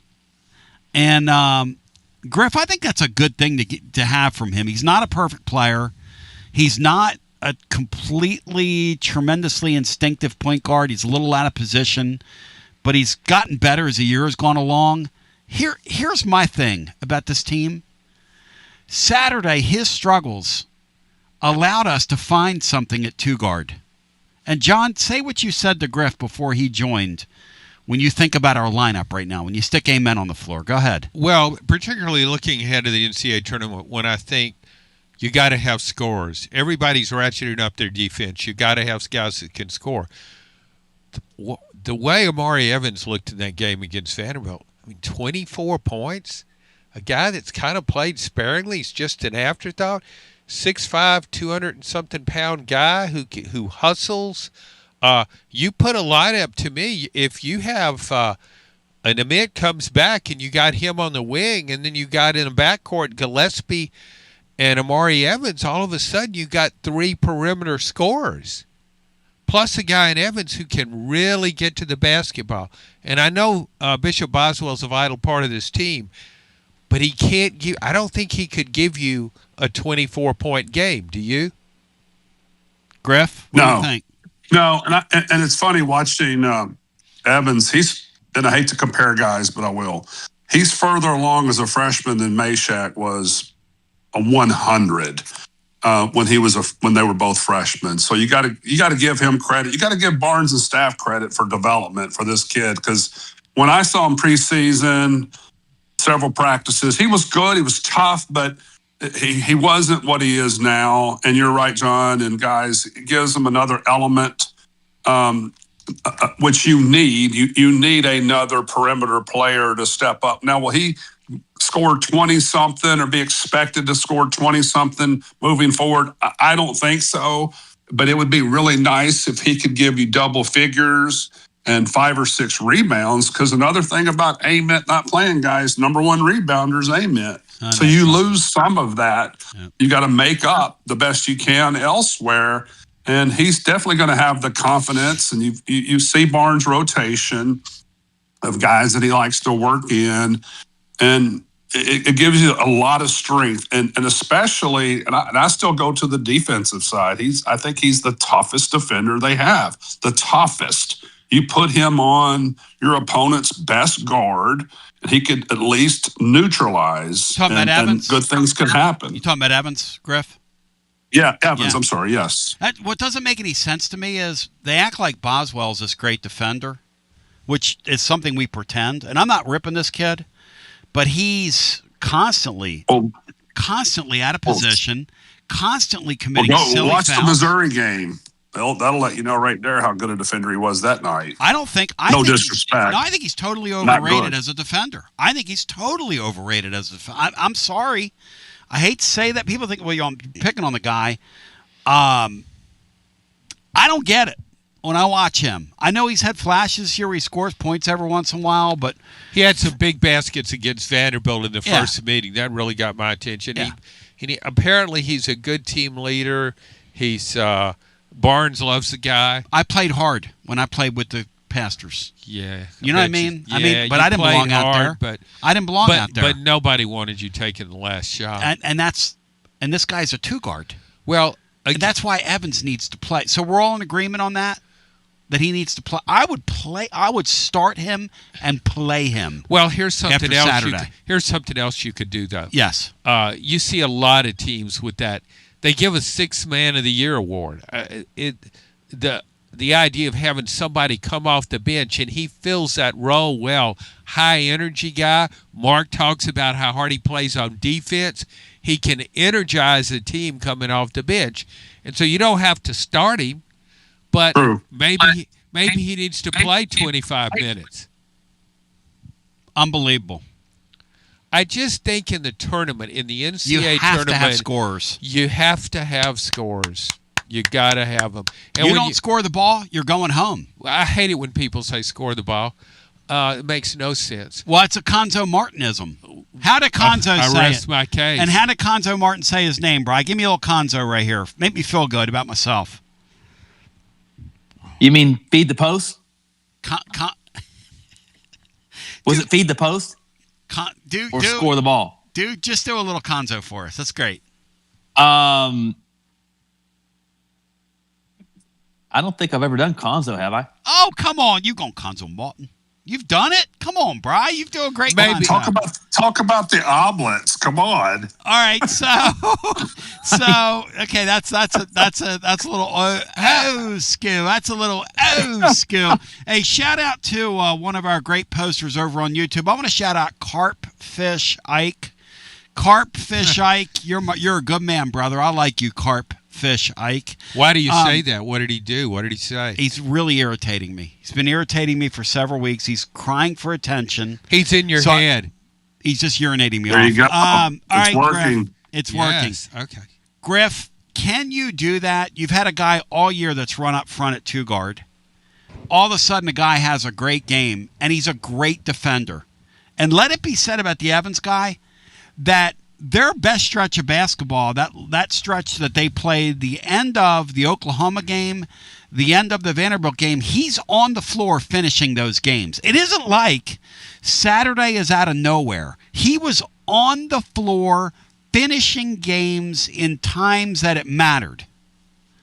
I don't think it'd be that crazy to just go, hey, you're our 2 guard, man. Go out there and play.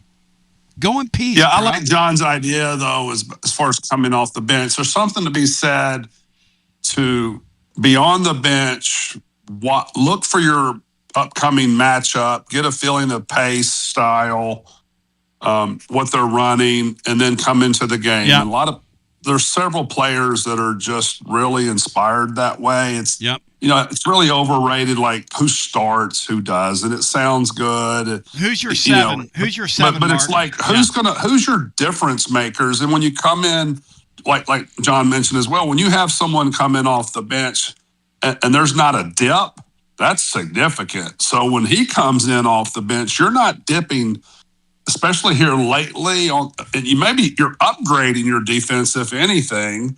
And then if he can contribute at all offensively, which is nice to see him even take the 3-point shot, because there were several occasions against Vanderbilt that I'm sitting there going, shoot the ball, shoot the ball. It's like 13 seconds on the clock.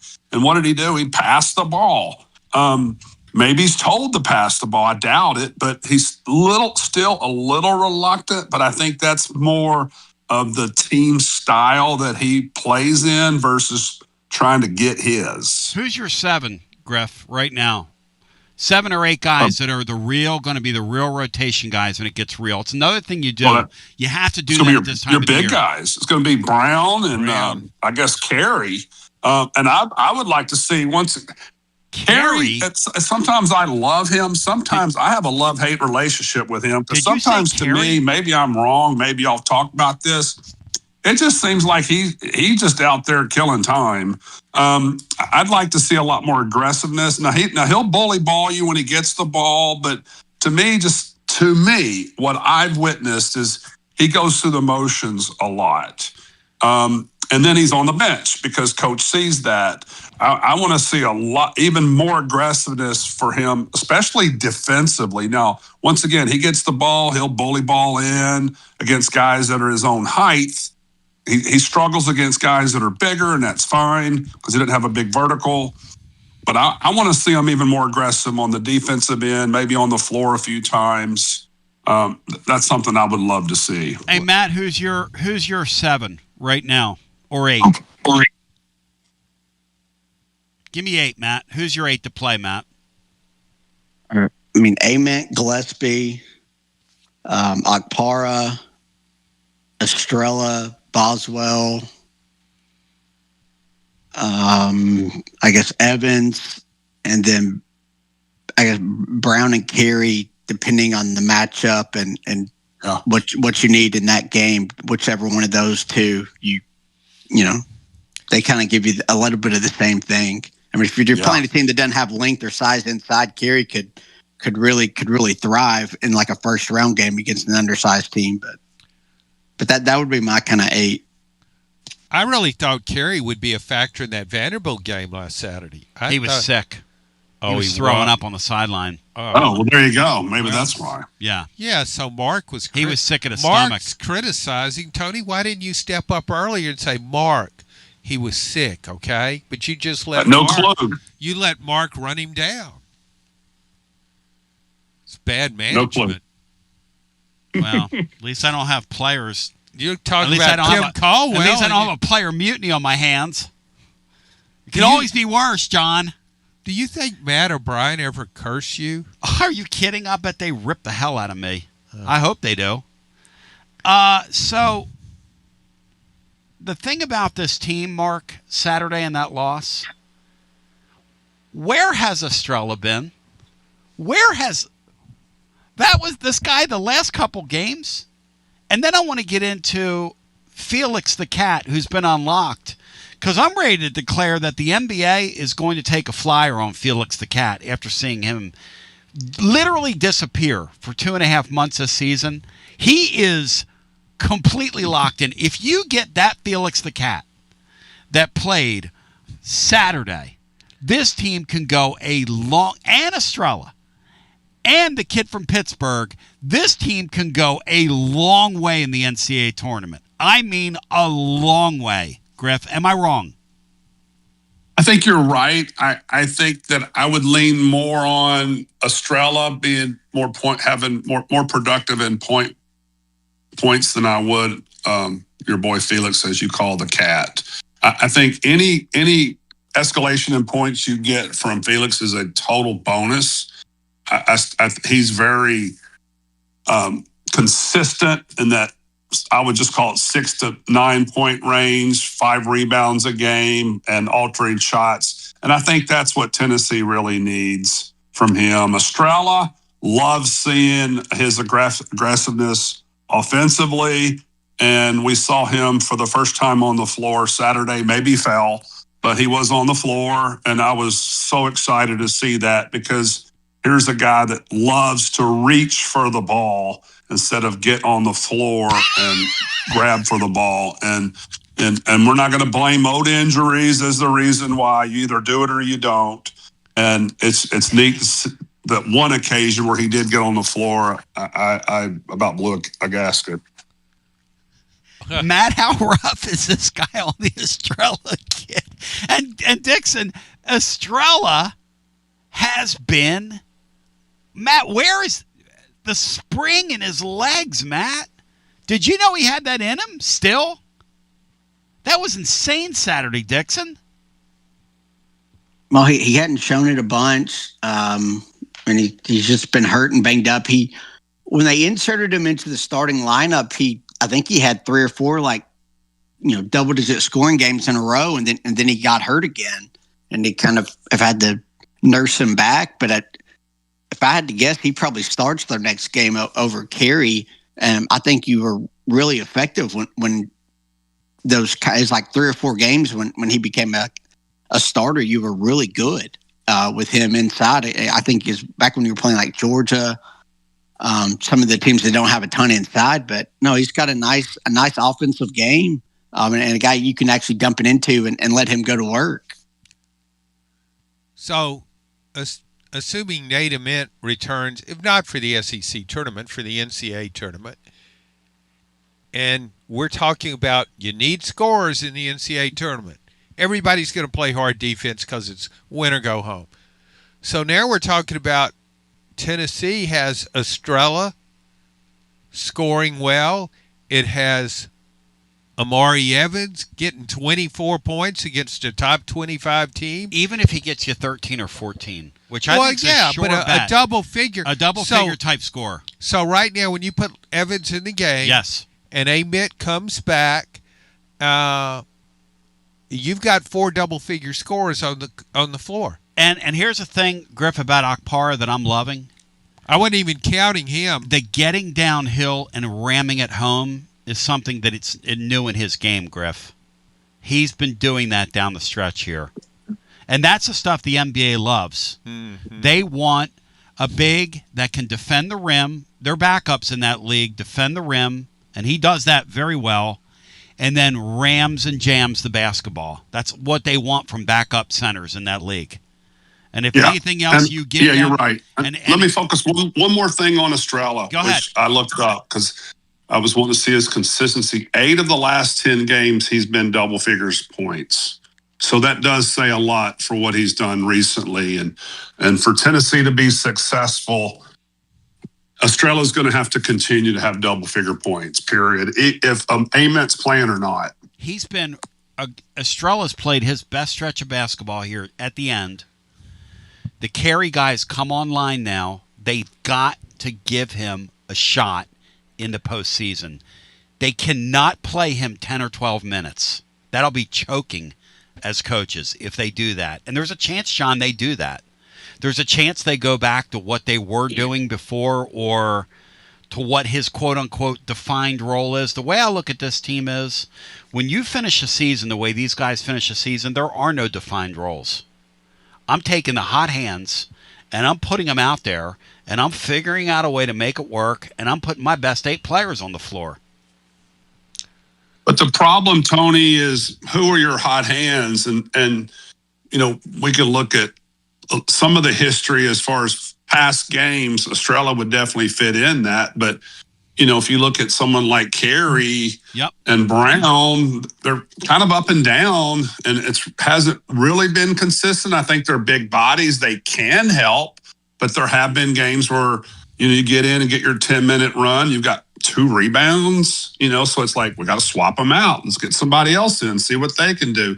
So you don't have, I don't think you've had the consistency. Now, we've had a lot of improvement, especially from Brown, so I'm not knocking it, but I still think it's that risk that coaches have to take to say, we have to rotate our guys, see how they fare. If they don't fare well, let's go to our next backup, which is a good position to be in, by the way, because you do have depth inside. Yes. Well, here's my thing. Here's my thing I want everybody to consider, okay?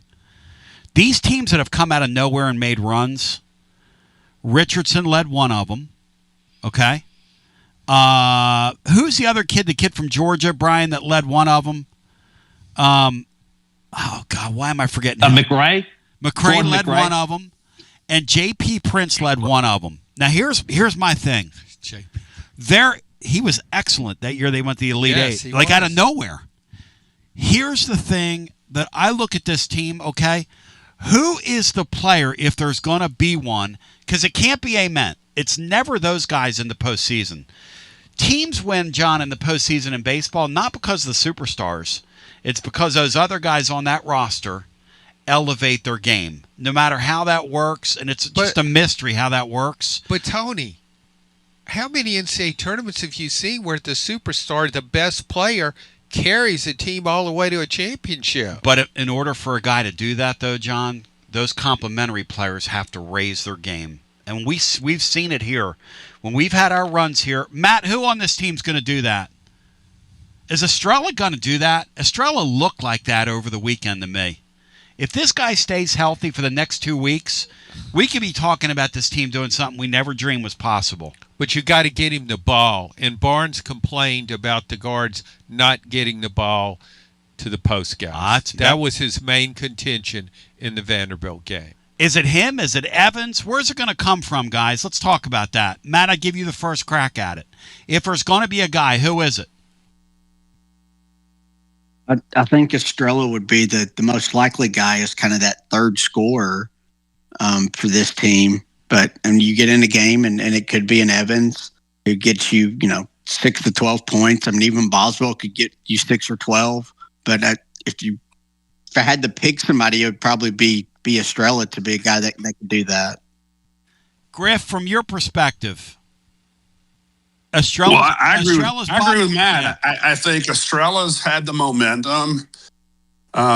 He's got a really good shot inside. That little one-hand jump hook that he uses, that he goes the same way every time. I don't know how defenders don't play him on that shoulder or make him go left, but they don't. And he's just such a big body. The problem that I see, though, with, he talked about getting the ball. One thing that he does struggle with is keeping his defender behind him. You lock in on the block and you try to hold your position, but of course defenders are taught to go either side to deflect the ball and not just play behind. He struggles, to me, sometimes of keeping his defender on his back or in his butt. And then you get bad passing angles. And of course, with Barnes' system, you pass it inside. Even if Estrella's not keeping the guy behind him, it's still the guard's fault. and they're going to pull them. So I think sometimes they're a little more restricted to try to get the ball in. It'll be interesting to watch on Thursday to see how well he keeps his defender on his back. And the better he does with his foot movement to do that, I think the better off Tennessee has inside. When we come back on the other side, as that's Mark Griffin, and he is breaking it down. And I love the chemistry we've developed in here. We've got, see, you don't realize this in Radio Land listening, no matter where you're listening, how you're consuming. Maybe you're laying next to your significant other right now and you got the earphone in, or perhaps your device is sitting right on your chest, close to your heart. Say all that again. Perhaps you're laying next to your significant other as you digest this program at your leisure. Perhaps you have your phone on your heart. One thing you don't understand, though, is when we first started out, we were just kind of a stilted group. Now the ball's moving. It's moving so quickly amongst us that you can't even tell that it's moving. And Brian Hartman, I want to ask you something, my good Christian friend. What are you watching tonight in college hoops here this championship week? Well, what am I not watching? Arizona State and Cam Carr get the tip off in about 5 minutes on ESPN Plus. So Arizona State versus Cam Carr. Big 12 tournament. Baylor is and the loser season is over. Baylor is curtain jerking. All that talk about Griff, do we miss Cam Carr this year in your humble opinion, Griff? Or was he never going to play, Griff, in your humble opinion? I don't miss him at all, and I'll tell you why. Hit it. And even if he's projected late first-round draft pick, puts up a lot of points. When I went to practices when he was here, that was last year, he was, and I am knocking him, he was, to me, always by himself, was never in group activities, very standoffish, wasn't tuned in to when the coaches were, teaching examples and stuff, was just kind of on his own. And I was watching him several occasions. A great talent. Now, don't get me wrong. Can you grow from that? And it was just ironic when we went to Nassau, and I actually went to that tournament. Shortly thereafter, he transferred mid-year. Well, guess who was in that tournament? Baylor. How much conversation was going on during that tournament? Y'all talked about that? I guarantee you there was stuff going on at that tournament if it already wasn't a done deal. He's third team All Big 12. Yeah, you know what he is? He's a total loser. His team sucks. He's still being the pros too, but that doesn't matter. But as far as helping, his team sucks. No, I think he's soft defensively compared to. I mean, he's a great offensive player, so you have that trade-off once again, like Baylor's faces. Like, well, what's your advantage? What's your disadvantage? He can score. Don't get me wrong. He's very long, but but defensively, I think he would hurt this team. I said to Jacoby Gillespie yesterday, Jacoby, take us under wings, like Joshy boy. Jacoby. To play for Rick Barnes, you've got to, and he goes, defend. And then he said, if you don't play defense, you got no chance of seeing the court. He said, everybody in our locker room knows that. He said, me included. He said, I came here, they paid me a lot of money. He said, if I didn't play defense and didn't embrace it more and more and more, I would never play. He said, we all know that. And you know what? I respect the hell out of Barnes for doing that. The Negadaves of the world, they bang on Barnes. And maybe, like Matt's right, maybe not making a deal with the devil, so to speak, with one of these guys that's a scorer only. Maybe that costs you getting to the Final Four. But I'm looking at this guy at Baylor, and John, you're right. He put up a lot of points, and he's an all-league player. And Mark's right.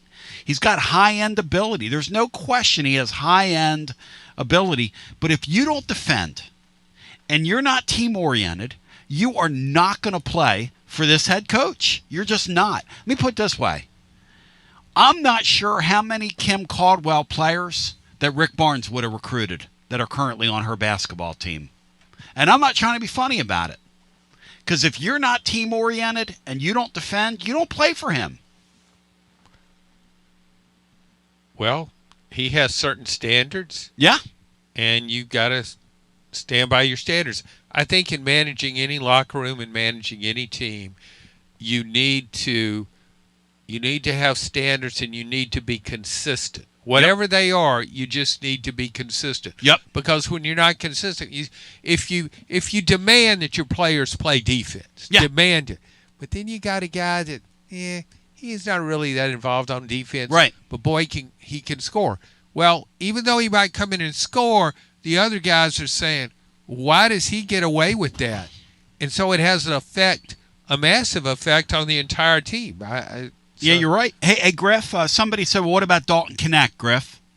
And I would say to this, as a head coach, I'm going to treat everybody fairly, not the same way, but everybody fairly, and there are exceptions to all rules. And Dalton Knecht, Griff, with his physical ability, he played enough defense to satisfy Rick Barnes. He wasn't lacking in effort on defense. Oh, no. If you give the that's effort, the thing. And that's the point. And you're right, Tony. I made a mental note of Coach Barnes has never bought into the star system of where you have two consecutive turnovers and your ex-player 5-star, I'm going to leave you in versus 6 guy off the bench. You're still coming out. That's very consistent throughout, which says a lot about Coach Barnes and other coaches who have the same principles. As far as Knecht, y'all bring up a good point. His effort was there. He just had bad lateral movement, but it improved. Yeah. He improved, but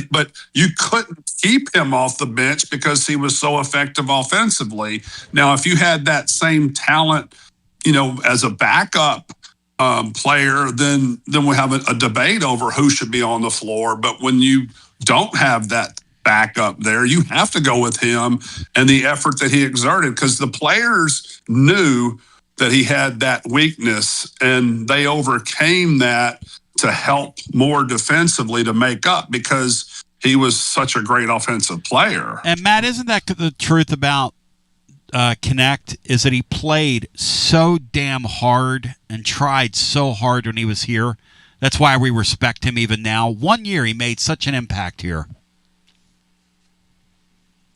Yeah, I mean, he's just, been the best scorer, just pure scorer that Barnes has had here. Yep. I think, and he did sacrifice defense for that year, and took you to the Elite Eight, and you just ran into a bad matchup, and you didn't have the 1 seed in your bracket get upset before you played them. My favorite thing about that, and even Lanier was Lanier was never considered a great defender either, but he filled a need and he was a scorer for you. I mean, just a great shooter. My favorite thing about Knecht, guys, is the way he would attack at rim and dunk over people. And I mean, he at this level.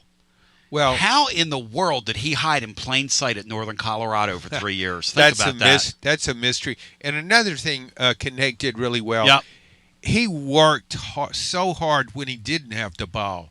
He worked at it to try and get the ball.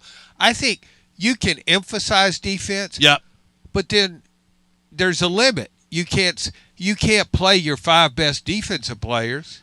Well, you've got to assign a value to a player. And Griff has another great point. Like, for instance, DJ Burns, Griff, led NC State to the Final Four. He did.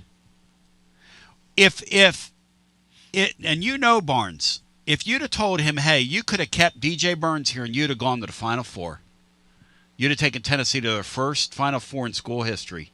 If you'd have just tolerated him, would Barnes have done it, Griff? What do you think? No, not at all. Well, and you can look at, we could talk multiple schools and the what ifs that players stayed. And I have to mention this because we've talked a lot about Illinois in the past. They're lying on the 2 line. I think they're the last 2 at number 8. Morris Johnson stayed there. Where would they be now? Well, he's kicking it at Michigan. Trey White at Kansas, having a really good season for them. Well, guess what? Just 2 years ago, Illinois. So you can play that game, but you leave, you fill your gaps, and you continue on with your so-called culture and guys that you can coach the style you want to play. And And sometimes it's just a better fit for certain people to leave. Am I blaming Carr for going to Baylor? It worked out great for him. Now they'll hopefully be in the NIT because they're not going anywhere else. But for what he did individually, he's had a great season. He's a glorified Hubbard at Mississippi State. So if you could make the Final Four, right, and change something about your system and cut somebody a little slack because they do certain things well. Never in a million years he would do that. Well, to me, I guess it depends on how bad that person is. How far does he fall short of your standards? Yeah. But there's got to be some leeway there. Okay, he doesn't do this as well as I'd like. Yeah. But I think it's still a bottom line business. I'm not saying you don't want to start a bunch of outlaws. Matt, DJ Burns, if it's a really compelling thing to talk about. If Barnes would have known, hey, this guy, because he was really, we were laughing at how big he looked and how kind of out of shape he was. And I mean, he looked like Billy Paultz out there, from back in the day. Billy Paultz. Utah Jazz, yeah. There we go. I mean, he looked like he was literally hanging out at the keg party, the last guy to close the beer joint down, but he could play. He literally could play. Matt, would he have made the deal if he had a chance to do it over again? Would he have made the deal, Matt? What do you think? No, he wouldn't have. But absolutely not. I mean, he just wouldn't. They're right, John. He wouldn't do it. Well, but was DJ Burns? I have no idea what he was like in the locker room, how he was with his teammates. Was he considered a bad guy? Was he a problem in the locker room, do you think? Not a bad guy, but a problem in the locker room, yes. Why was he a problem in the locker room? Well, some stuff just we don't need to discuss on the air. Okay, well, that's different. Yeah. Let's just put it this way. There's a term, cancer kills. When you have guys that go against the grain and against the majority that... Back to that Kim Caldwell discussion. For people that have the similar belief in team play and bringing out the best in others defensively, not slacking or cutting corners. When you're a corner cutter, then that really kills the culture. And when the coaches are aware of it, and if they would let that go, the players immediately lose respect for their head coaching staff, and it's just a free for all. I've seen it. Well, yeah. And I feel that was the case. One thing I hear about culture is Kim Caldwell's teaching me this, John. It's one thing to talk about it, because she talks about it. It's another thing to have it. And Barnes is a guy that the minute he senses that you're going to affect their culture, he goes like this. Well, because I've said on the post game, like for years, there's a guy, DJ. What was that kid's name? The kid from Texas, Matt, that used to dunk Richardson, wasn't it? Or something. Jefferson. DJ Jefferson. He had zero chance of playing here. That we played against this year. The other guy that we're talking about right now had zero. Barnes goes like this. He goes, that guy never is going to play here.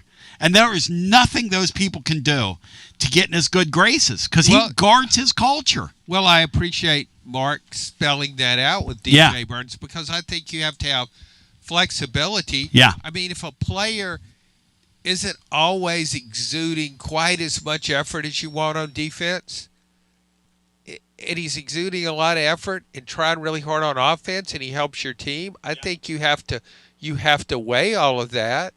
But if you're talking about he's a cancer in the locker room, you need to have certain standards. You don't want to be team tumor. We come back. And one thing, too, what you get, guys, and this is something, John, you'll appreciate this, was going back even to Don DeVoe days, he was so concerned about media finding out what was going on within the program. All coaches are so paranoid, for good reason, that media are going to find out when there's conflict in the locker room. You know why? You're going to expose it. Because coaches do their best to hide it. They don't want it to be public that they picked a bad apple. They try to deal with it off the court the best they can, move on the best they can, try to temper what the players will say publicly, will tell the players what they can, especially what they cannot say. A lot of that goes on. So when you hear issues, let's bring up Kentucky's free fall. There you go. Well, you're not going to tell me that Mark Pope's not sat with his team to say, you're not going to discuss NIL and $22 million, because every media person's talked about that. Yes, and ask them questions, and they won't sniff at it as far as answering, because they're not going to go there. They're not going to sit there and bring out that there's distrust within the team, that there's any issues. So all programs try to hide any concerns that go on, and I don't think that there's anything wrong with that, because you try to work that out within the system like you do in the workplace. I mean, if IBM's having internal issues, you think they want the public to know? No, because their stock's going to drop. You try to work it out internally. It's the same thing with sports. He's bringing it to the table. All right, on the other side, we got to get a timeout here. Marky Mark and the Lunchy Bunch. Will we see Nate Ament on Thursday? And how many minutes will Nate Ament play? We'll come back on the other side. And do we want Mississippi State or Stephen L. Pearl? We will not call him Stephen F. and Pearl, because that's holding against him what he did when he was 18. We're calling him Stephen L. Pearl now. He's not Stephen F. and Pearl anymore. Stephen L. Pearl stands for, what's the L for, John? Legend. Loser. Just like Cam Carr. Cam L. Carr after this. Hey, I'm Alan, and we ship floors on Bristol Highway in Johnson City. Are you tired of walking around on that ratty-looking carpet that you have? Well, today's your lucky day, because we have Supercore on sale for $1.79. 58 colors we're liquidating. Supercore is the best waterproof floor with a lifetime warranty. Where are you going to find that anywhere else? Nowhere, let me tell you. $1.79, lifetime warranty. Come on down to Bristol Highway on your truck and trailer, and let's make a deal. You got to dream about buying some land and building on that land? Well, Waterside Contracting is your ticket. 25 years of making dreams come true, Michael Scott. For hundreds in our area, custom homes or remodels, Waterside Contracting will build on your lot. They do incredible work all over the area. Structural integrity, quality without compromise. It's a way of life with Waterside Contracting. Check out the wonderful work Waterside does. WatersideContractingLLC.com. When it's time for your dreams to come true.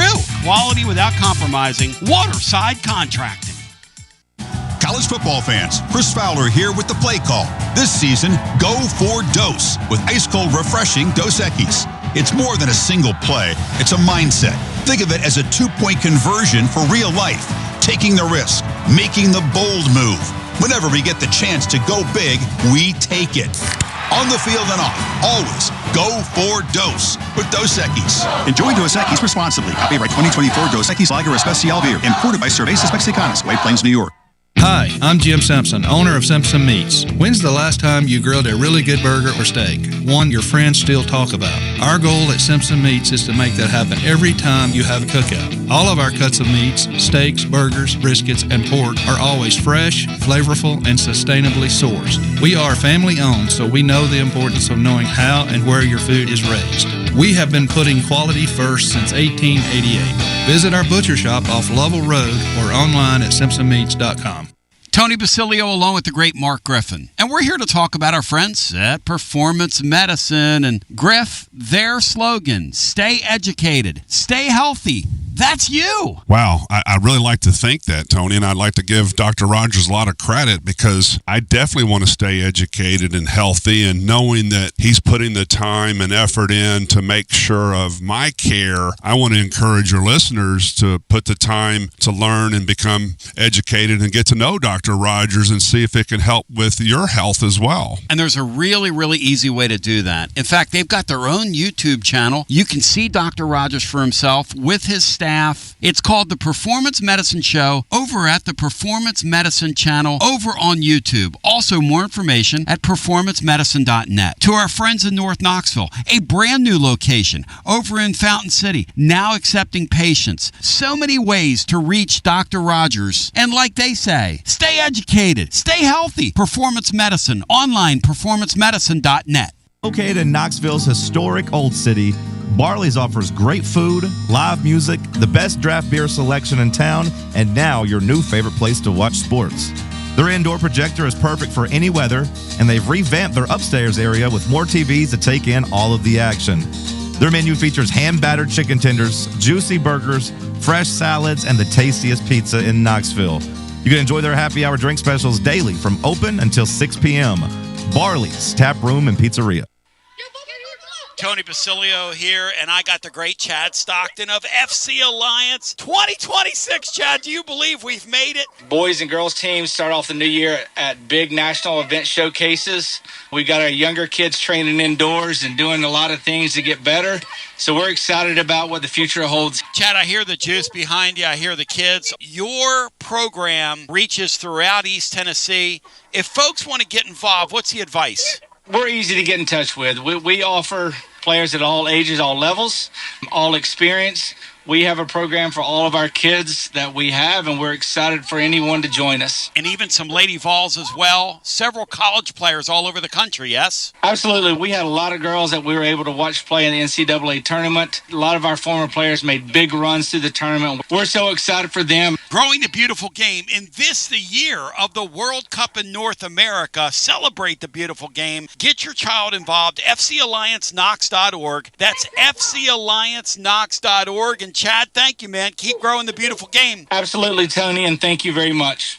Preparing food for a big gathering can really take it out of you. That's why you need to call Calhoun's and check out their selection of party platters. Whether you're hosting a party for the big game, a reunion, or just an everyday gathering, a Calhoun's party platter is next level. Choose from Calhoun's always excellent chicken tenders, fly with Calhoun's wings, or boneless wings with a variety of dipping sauces, award-winning next-level melt-in-your-mouth barbecue ribs, or delicious spinach artichoke dip, or get one of each. Plus, if you're doing burgers or sandwiches, Calhoun's has lots of side dishes like spinach Maria, baked cinnamon apples, Smoky Mountain baked beans, or creamy coleslaw. Available in pints, quarts, and gallons. And to finish things off, pick up one of Calhoun's great desserts to go, including homemade cheesecake or key lime pie. Calhoun's, simply your go-to party headquarters. With 9 locations all over East Tennessee, you can order online and just pick it up. Calhoun's, one of the Copper Cellar family of restaurants, along with Chesapeake's, Copper Cellar, Corner 16, Cherokee Grill, and Smoky Mountain Brewery. Eat local, eat good. From the sunrise over the Smokies to the Saturday cheers at Neyland Stadium, Knoxville isn't just where we live, it's home. But let's be honest. Finding your perfect spot in a hot market can feel like a full-time job. Whether you're looking for a Craftsman in 4th and Gill, a family home in Farragut, or a view in South Knox, the market moves fast. You need more than a listing. You need an edge. And that's where I come in, Jennifer Morris with Keller Williams Realty. And I specialize in helping Knoxville buyers win. I don't just find houses, I find the right fit for your budget and your lifestyle. Ready to unlock your front door? Visit nextmovesmokymountains.com or call me at 865-694-5904. That's nextmovesmokymountains.com. And as always, go Vols. Carly Simon sung a song about the great Jennifer Morris. What was that? Nobody does it better. And it makes me feel sad. She makes me want to buy a house. She makes me want to buy a house all over again. Even though I don't need one, I might just go out and buy one. Ladies and gentlemen, boys and girls, children of all ages, the Playbook with William Pattison is coming up. We'll get some calls in. Marky Mark and the Lunchy Bunch are going to hang out and talk for a little while longer. John Adams is here, presented by Jennifer Morris, nextmovesmokymountains.com. And, the thing about what we're about to see is it's getting ready to get real. It's all built to this. You will be judged. The guy at Kentucky has been a borderline disaster there, okay? They got to the Sweet 16 last year. It's such an interesting mirror what's going on at Kentucky and the Lady Vols, because they both got to the Sweet 16. Both are working on, now her disaster is bigger than his, but for those people at Kentucky, this guy is a disaster. A disaster. but he can rewrite history in the next couple of weeks. That's what's crazy about this sport. And then like a Duke this year, if they go out early after everything they've done this year, then they're a disaster. It's such a weird, random, crazy, unforgiving. The great William Pattison, who's got the lines and's got the hooks and's got the plays and got the playbook. He got the playbook. He got the playbook. He's on the way next, ladies and gentlemen. We stay here and talk about it at tclub.team or wherever you're finding us. You're listening to FM 105.7 and AM 1340, WKGN Knoxville, and W289CU Knoxville, Fan Run Radio. I asked Jacoby Gillespie yesterday, Mark, I said, did you guys know at Maryland you were going to have that run? And he said, no, not really. He said, we knew we were playing better. They nicknamed us the Crab Five. He said when the season started, hardly anybody was coming to our games. And when the season ended, our games were hard sellouts. It just kind of all... And then interesting, he said it just kind of all built. He said, and then by the time we got to March, we started to believe. And I asked him, what's different about March? And he said, he said after being through it last year, he said, I'm planning on kind of walking our guys through this because he said it's really fast and it's really compressed and there's just a lot of pressure with it. Tony, what? Yeah, it's surreal, and you can pick off this song, Don't Stop Believing.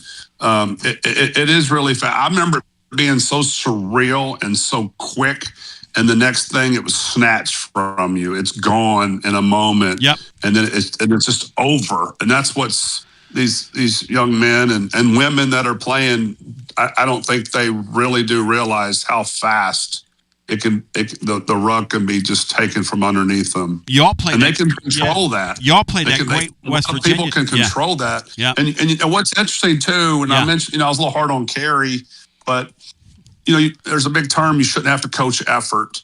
And I'm just really eager to see him have even more effort. And what you guys got me excited about coming up is for this tournament is, the progression of Estrella. Yeah. You're seeing Evans improve. And, you talk about peaking at the right time. And that doesn't necessarily mean that your record has to be 8-2 over the last 10. It can mean that your guys are starting to come into their own form. And you're really seeing that with the majority of this team. And when you compare them, you have to compare them to other teams and how they are faring outside of, let's say, Florida, Alabama's been really consistent, and Arkansas. But other than that, I think Tennessee's got a really good shot this weekend. Matt, I'm not sure if Tennessee wants to fry the fish this weekend. It's going to be interesting. So let's start with you, Matt. Does Nate Ament play Thursday, and who do you want the opponent to be, Matt? Do you want Stephen L. Pearl, or do you want to see that Mississippi State team with L. Ron Hubbard again? That L. Hubbard. What's the Hubbard guy's name? Josh Hubbard. Josh L. Hubbard. Game 46, the last game, I believe. Boy, he can stroke it. As Tony would say, he can score the ball. He can stroke it to the east and stroke it to the west, and he can stroke it. He can stroke it like Billy Squire, Tony. There you go. Hey, Tony, what if you took the same approach? You talk about how everything changes with March Madness. Yeah. People change their approach. They get energized. Yes. It's their last chance. They go. Brian, are you listening? Hang on, Brian, are you listening to that basketball game in the background? Is that what I'm hearing? Yes, that's exactly what I was hearing. Brian, what's the score in that damn basketball game? It's 29-21 Arizona State, 6.5 to go. How about your boy Brian having the volume up while he's on a radio show? Matt Dixon, your thoughts on that? It's not loud. I can't hear it, but it just happened to be the rest of us can hear it. But Tony heard it, Brian. Dixon! It's funny, Brian. The rest of us can hear it. So, and cuts against the grain of what I was just getting ready to say before you interrupted me, Tony. Was it, what if you took that approach with your show and you said, it's tournament time, I'm going to elevate my show, we're going to be better than ever all through the rest of March? John, how many shows are there around like this show? Okay, thank you. How do you elevate this? When you wake up every day and you roll out of bed okay? And your hair looks great every day. Mark, I hadn't had a bad hair day in a couple years. You know what I mean? I don't have bad head, Matt, anymore. So Griff. did you give up on you were talking like you were going to try and have a goatee. Did you give up on that? Yeah, it looked awful. I asked Jacoby yesterday off the side. I said, if you ever have a hair harvest, I said I'd love to have a head of lettuce like you. All right, Matt, let's start with you. Nate Ament, do we see him on Thursday? In the afternoon, ladies and gentlemen. Do we see him on Thursday, Matt? If we do, how many minutes does he play? And who do you want the opponent to be, Matt, between now and then? 3 questions. I lean towards Ament not playing, but I just don't know either way. I don't know. I want the opponent to be Mississippi State because, Auburn's lost, 7 or 8 games in a row, and somehow they're still right on the bubble. I think Lenardi may even have them in the field. I don't want them to win a game and finally have momentum and then be kind of in a spot to play their way into the tournament, especially coming off a win. I would rather just play a Mississippi State team that I just don't think is very good and that Tennessee matches up well against, regardless of whether Ament plays or not. Mark Griffin? Well, if Ament's 100, obviously want him to play. Now, even if he's 100, you play him 32 minutes. I would err on mid-20s and continue to work in other players that you're trying to gain even more confidence with postseason play because it is different. It is. You hope that it's not. But when you go into the SEC tournament, anything that's got the word tournament on, it is a different mindset. It's different preparation. Most coaches act differently when it's a tournament because there's more on the line. You can feel it. It's interesting. As far as who they match up against or play against, I don't really care. I think both of them are good matchups for Tennessee. I give little mini Pearl a lot of credit of how Auburn stayed in the game in Knoxville. It was commendable that they fought to the very end, even when Tennessee got up by a large margin. Keyshawn Hall is another player that is a big concern for me matchup wise because he can do so much, and I don't know who's gonna guard him. That's going to be a tough matchup because I believe, I may be wrong, that may have been an Ament matchup. It was, yes. He could give us lots of trouble. They've got multiple players. Pettiford, fantastic offensive scorer. And then the kid from LMU that transferred, BJ, I think it's Coleman. Another kid that hasn't played as great as I thought he would this season, and then they've got Overton. They've got some really good offensive players. They just don't play a lick of defense. Mississippi State, Hubbard, and that's it, and Jaden Epps transfer from Georgetown. They don't scare me much at all unless Tennessee just has a bad offensive showing. So if you compare the two matchup-wise, I'd rather play Mississippi State. But it would be really nice to pour it on Auburn as well. I think most fans will want to play Auburn again because they'll want to lay it on Auburn and say, we kept you out of the tournament. There was no Ekpara when they played Auburn the first time. And they've got a really healthy, really focused Felix Ekpara now that they'd have to deal with. Brian, you're on the mic. So does Ament play, and who do you want? And by the way, Elijah Freeman is who Mark is talking about. Yeah, and I hear Tennessee. Thank you. Tennessee's involved with him to bring him back Yeah, home. They're involved with him out of the transfer portal. So watch for that. Brian, go ahead. I would like to play Mississippi State. I just think it would be sort of the way Auburn's crying about they deserve to be in and all this, and they've lost they're 16 and 15. I think that would be funny if they didn't even, they're focused on that, and yet they come out and lay an egg against Mississippi State, kind of like they did when they played them in the regular season, because that would definitely be the end for them. So anyway, you're playing a team that's played the day before. In theory, that should be advantageous, but I'm not sure if Mint plays. But I do want the Vols to at least get that feeling of winning in a tournament setting before they go into the tournament where if you lose, you're done. The first loss, you're done. John, I think they've lost 3 or 4. Having lost 3 or 4, they need to get that winning vibe and that winning feeling back. Does Ament play? No, I don't think he plays in the first game or any game in the SEC tournament. If he has, I have to see it to believe. I really will have to see it to believe it. I just but don't think he needs to. I think he needs to at least get a little bit ramped up. Are you finished, Brian? God, John, now come on. I talked about our wonderful chemistry we had, and we're having a little tiff over here. We're fighting over airtime. Oh, Tony, that wasn't a tiff. I just was asking him if he was finished. It wasn't. I didn't have a problem with him. Interesting. This is a close knit. We're like family. I think of Brian as a brother, and Matt too. Or maybe you'd be like a crazy older brher to them. Yeah, that's a good point. Well, maybe Brian, would that be uncle. right? Would that be right? Or would John be like a crazy uncle to you, Brian? Which one? Yeah, I'd say an older brother, crazy uncle, one of the two. Either one would work. So thanks, Brian. John, do we see Ament, and which opponent would be better for the Vols, do you think, on Thursday? Oh, Mississippi State would be much better. And I like watching Josh Hubbard play. I love Hubbard. He can get his shot, man. Yep. And he can get really hot.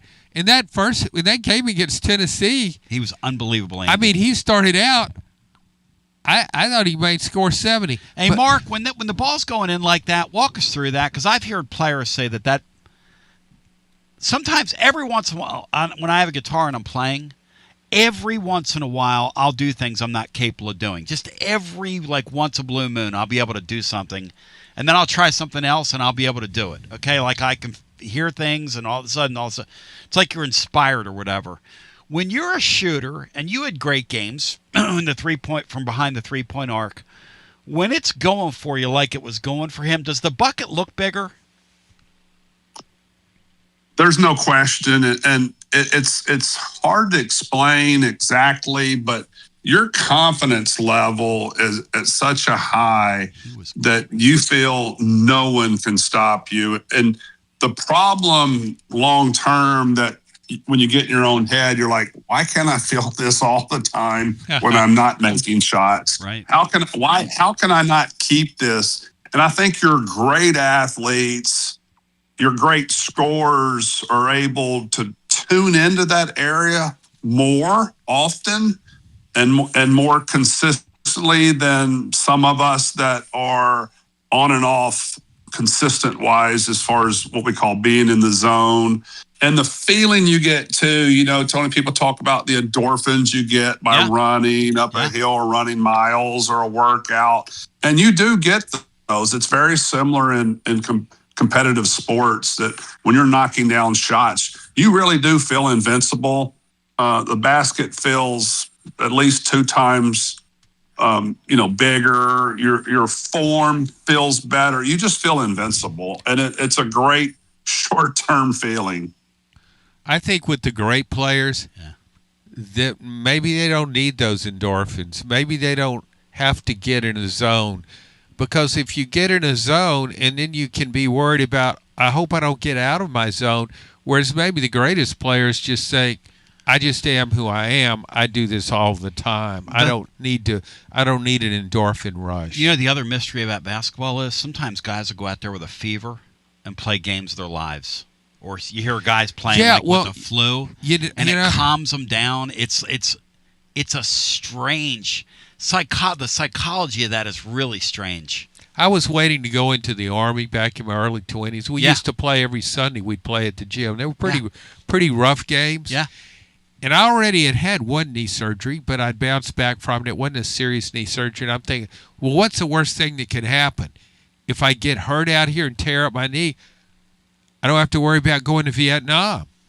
And so I just played with reckless abandon. And that was the best I ever played. And I didn't get hurt. Yeah. And then I got out of the Army. I came back, same court, same guys, and I tore up my knee. Shit.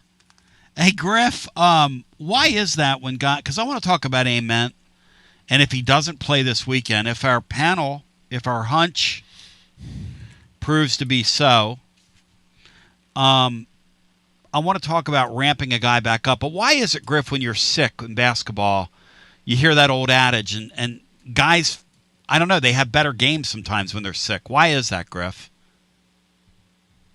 Well, I think most importantly, and first to touch on what John said about thinking the negative, I think your elite players think less about negative outcomes than most people, or they rule that out or keep it to a minimum. Yeah, like that's not even possible.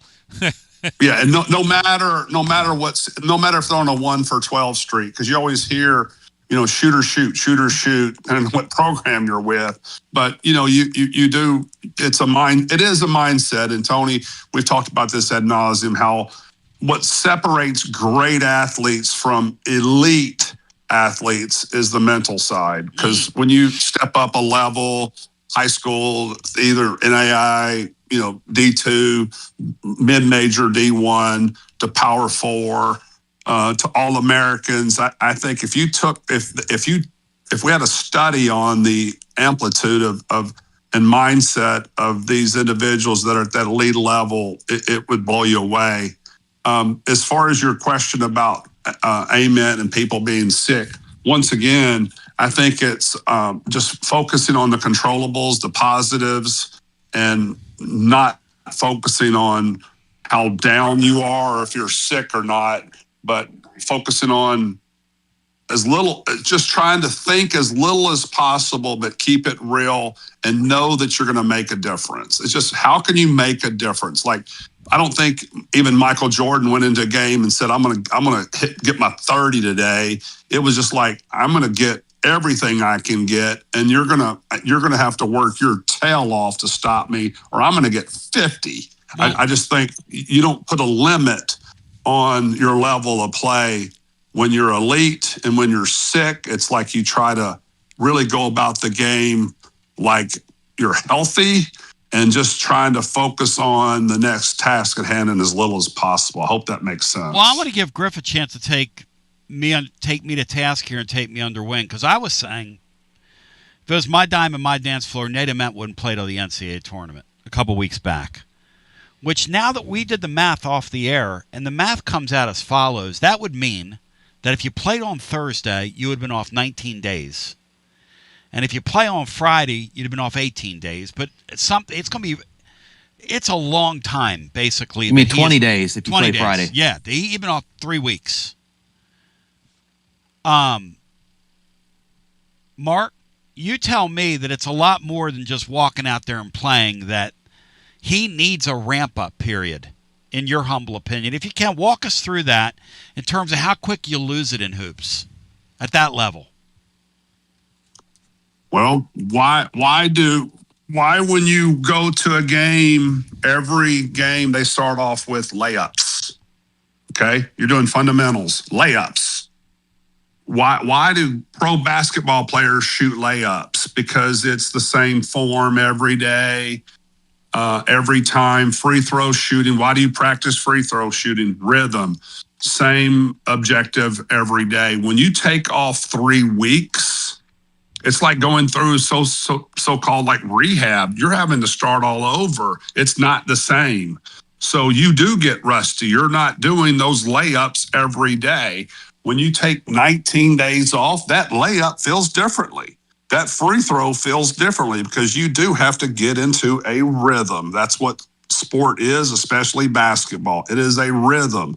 That's why you go through your ritual and you have 10 seconds to shoot a free throw versus 2, because you have an 8-second ramp up time available to get the mental part ready, the physical part, get your knees bent, elbow in, etc. And if you're not doing that on a daily basis, you lose it. Hey, Matt, from your perspective, right, in terms of Ament, I guess it's kind of a bad take on my part to say I want him to have off all that time. Well, I see where you're coming from, and rest does help if you're not 100, because if he's playing and he's at, let's say, 75%, if you can measure it, but worse than that, if he's running down the court and you've got, let's say, Keyshawn Hall waiting on him. He's like, oh man, I'm going to go left. I'm going to jump into his body. I've been doing it all season. And he's thinking, I'm going to get hurt. I'm going to get hurt. If that runs through his head at all, he's already lost. He's going to miss his shot for the most part, or at least lower his percentage chance of contributing something because he's in his own head. And you can play through a minor injury, but you're thinking about it, unfortunately. And I just think they need to rule that out. And John, here's the thing about guys like me. I don't want to win this tournament. I don't want to win in the tournament. I want to go home, get off our feet, okay? But here's what's ridiculous about a guy like me. If Stephen L. Pearl, okay, is the opponent Thursday and we lose to that chump, it's going to piss me off. But if we beat that chump and we're playing that chump, and we lose and we beat that chump, then we got to play Vanderbilt on Friday. Now, do you think Matt Diskin or Brian Hartman or Mark Griffin or anybody that says we want to be one and done in that tournament, you think we want to suffer another loss to Vanderbilt, like, what would it be, 6 days apart? See, that's the problem with the tournament is once you get in it, you're going to go a million miles an hour. And I just seen teams burn themselves out before they get to March, before they get to the real thing. I just don't understand. You're put in that predicament by the system. That's why I hate these tournaments, John. Am I wrong? Well, I go back and I think about when they had the tornado at the SEC tournament there in Atlanta. Yeah. And they had to change up the schedule. And Georgia ended up winning the SEC tournament and played twice in one day. El DeBarge. Twice in one day. Mm-hmm. Do you remember who the Georgia coach was? El DeBarge. Yeah. Totally. Dennis Felton. Okay. But no, I'm just thinking if those guys could play 2 games in one day. Mm-hmm. Did they really? Yes. They played like it was like an AAU doubleheader thing. Yeah, if they you beat Kentucky was one of those games. What? If you can do that, that's ever since then. How do you remember that? How do I not? I was remember at the that? tournament, but I remember hearing the tornado coming through. I was there, and I was thinking that was scary. Man, that sounds like a train. And they always say a tornado. I was thinking MARTA, and no, it was a tornado. But I always think about that when coaches say, "Well, we had to play 3 games in 5 days." Yes. And say, boy, we were fatigued. Well, yes. Well, they played 2 games in one day and won the tournament. Yes. So these are very highly conditioned, terrific athletes, and they're 20 years old. They can do that. I just think the whole thing about the tournament, what it meant to me is I wouldn't be worried about his time off so much as I would. It's just the risk of injury if he's not 100%. It's too much of a risk. I just wouldn't play him, as we said, if he's not 100%. I don't want him hurting something else. So what's funny, Tony, I see your point. I do. But Georgia Southern just recently, 6 games, 6 days? Yep. They made it to the finals. They lost, but they made it. Players want to play as much as they can. That's the point. Yep. And they're going to give the effort. And then coaches on the safe side are going to rotate even more during tournament time. And we always talk about SEC or conference time. You shorten your bench. Totally agree. I get that. When it comes to the tournament, though, you're going to extend your bench if you're playing multiple games because of the fatigue factor. It's harder for Gillespie to play 33 minutes a game and be effective, especially at the end. So you just rotate your guys more, period. And as a player, you're saying you hope they lose, and I just don't understand that, because for me, if when you're competing and let's say I don't care if you're a freshman through a senior, you never ever think about I want to lose, or this will be good, or this will be good for us for the tournament. When you're on that floor, you're like, we're going to freaking win, and we're going to play as much and as long as they'll allow us, because my time is limited. And I'm not going to be a hypocrite here. You better beat Auburn, and you better beat that damn Vanderbilt team when you get in front of them. That's the thing about it. Like, I could sit here all day long in a vacuum and say, this is what I hope happens. But, John, I'm not going to be a fraud here, because I'll be, like, mad if you don't win. You're putting these teams in these positions. Tennessee has what are we playing for? A 5 seed? I'd rather be a 6 seed. I don't want to be on the 5-4 line. Yeah, but we've talked about it all winter. If you could get to the 6 line and get the soft spot of the bracket, let's do that, right? Yeah, but Mark's right. Though hasn't made the Final Four since like '93. Who hasn't? A 6 seed hasn't made the Final Four since like '93. Well, it's due to happen. I think, though, when Mark says when athletes are playing, you're in a game, particularly when you're playing a rival. Yeah. And all SEC schools are a rival to some degree. Wild stat, Matt. And so they're just going to play. Of course. You're going to play hard, unless the only time you might let up is if you've got money on the game. You're betting against your team. Well, and that brings me to this, ladies and gentlemen. My friend. Well, no, let's not do that. Here's the thing. I gave you a setup. By the way, 865-200-5402 is our number if you want to jump in. Griff, it's such a great time of the year, though, and it's so interesting because you and I both know that if they played Vanderbilt twice in 6 days, it would be incredible theater if they played that game down there in Nashville and Bridgestone, like a rubber match. It'd be great theater. Oh, it'd be fantastic. The Tennessee guys won't tell you this, but they're in the back of their mind, they're thinking the same. They're going, I want a shot at that. I want them back. But first we got to beat X. But they're in the back of their mind, they're looking, those brackets are printed or they're on their phone. They've reviewed them. Their buddies have warned them.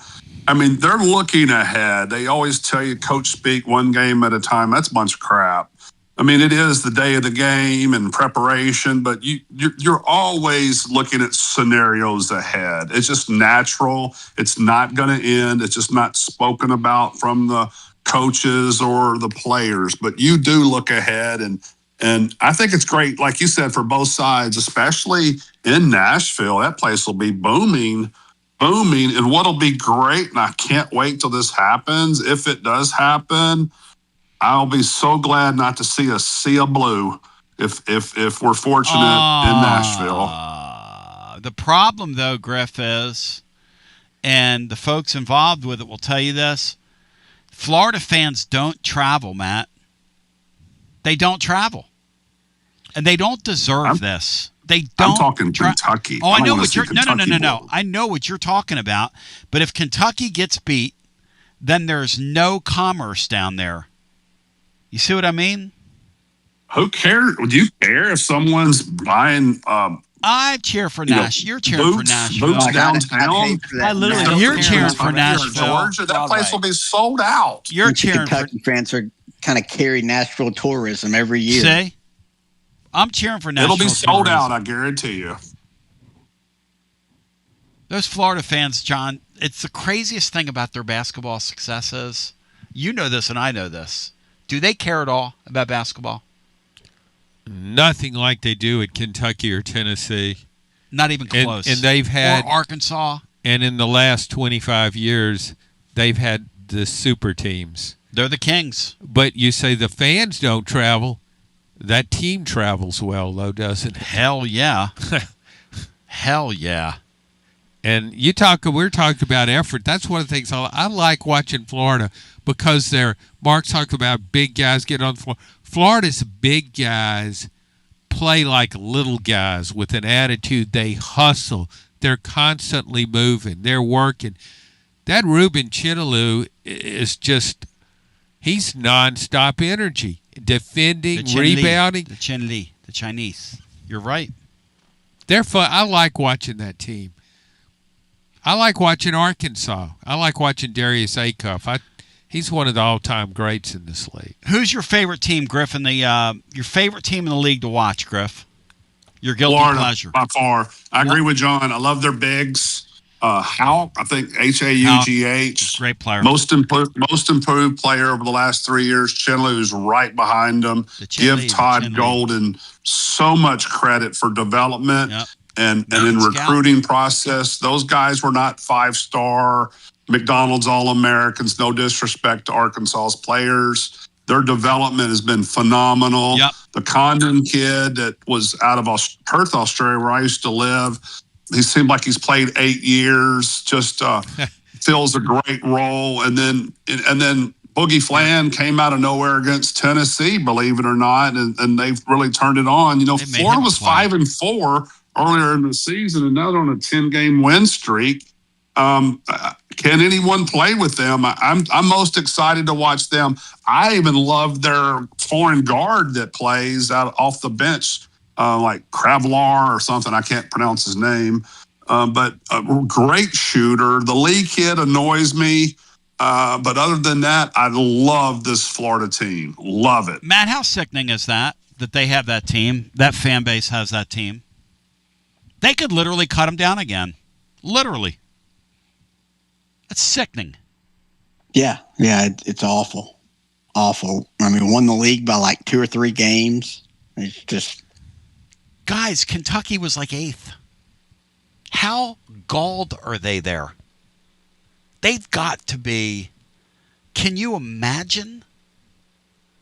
They've had 3 years, John, where they finished out of the top 5. They had only done it twice previous to that in this league. Bring back Rick Pitino. And by the way, Mark, you don't think Pitino can coach, do you? You don't think he knows what he's doing, do you? College basketball? On the court, fantastic. I'll leave it at that. Well, we're not like the Italian special. Well, we're all about on the court on this show, aren't we, Tony? Oh, no doubt. We're not going into personal at all. No, we don't. I really respect Rick Pitino. Italian special. As a Tennessee fan, obviously, I didn't like him, but I've always respected him. Always respected Coach Cal, what he's done for the program. Just not a fan of them, but I do respect. And I think it's amazing what Arkansas has done. I think, we're not talking enough about them. If it's not Florida, I think Arkansas wins it even. I think Arkansas gets in it over Alabama. The Brazil kid has really stepped it up for Arkansas, which was really neat the other night. He shot out Missouri. And if you guys recall, that's where he started his career. For him to go back and play such a great game against Missouri had to mean a lot for him, and Acuff not playing, and they've got Malik Thomas that's just been, you're talking about improving over the season, and then Billy Richmond Jr., whose dad played at Memphis. He's from Memphis. Oh, I remember Billy Richmond back in the day. Has been very steady. So they've done a really good job. The Ewing kid that's comes off the bench, is steady, great rebound. They just are fitting good puzzle pieces in. Do they have enough depth, though? That's a concern. But, man, they've got a lot of talent. Yeah, and Dr. ZDDS says it's pretty next level when we're referring to that guy as Bogey Flan. And then he goes out and lights us up. I think Matt's the one that came up with that, too, Bogey Flan for him. That was a forgettable piece of our regular season. Shout out, but you never know. And that's why I want to shout out my friends at VIP Play. Matt calling the guy Bogey Flan. Then he goes out and, he had like 20 birdies. Yeah, he had like 20 birdies in 2 rounds of golf against us. VIP Play, $20. You bet. You get $100 in bonus bets instantly. It's that time of the year. And it's about that time for me to say that you put T and Tony together when you go to VIP Play, ladies and gentlemen, because they're live always with 200-plus leagues, numerous bet types, all kinds of college hoops. All kinds of college hoops going on right now. It's championship week. They got numerous types of bets for you there as well. With your EMBA, the Entertainment Basketball Association, the NHL. You got the golf. You got the TGL Championship on the line. 800, if you have a gambling problem, 800-889-9789. 21 and over, located in the great state of Tennessee to place a bet. Everybody gets treated like a VIP over at VIP Play. John Adams presented by Jennifer Morris. Next move, SmokyMountains.com. Enter dog Turner. It's Turner. Yeah, Turner yeah, and I know. Hooch. I'm just wondering. Is he a co-sponsor? Maybe at this point. Yeah. And then Teddy, Marky Mark's puppy dog, Teddy. Bri, what's your puppy dog's name? The great Benji. Benji? Matt, I call him Benjamin Bear. He's a teddy bear. Matt, what's your puppy dog's name? Boone. Boone? Yeah. Right on.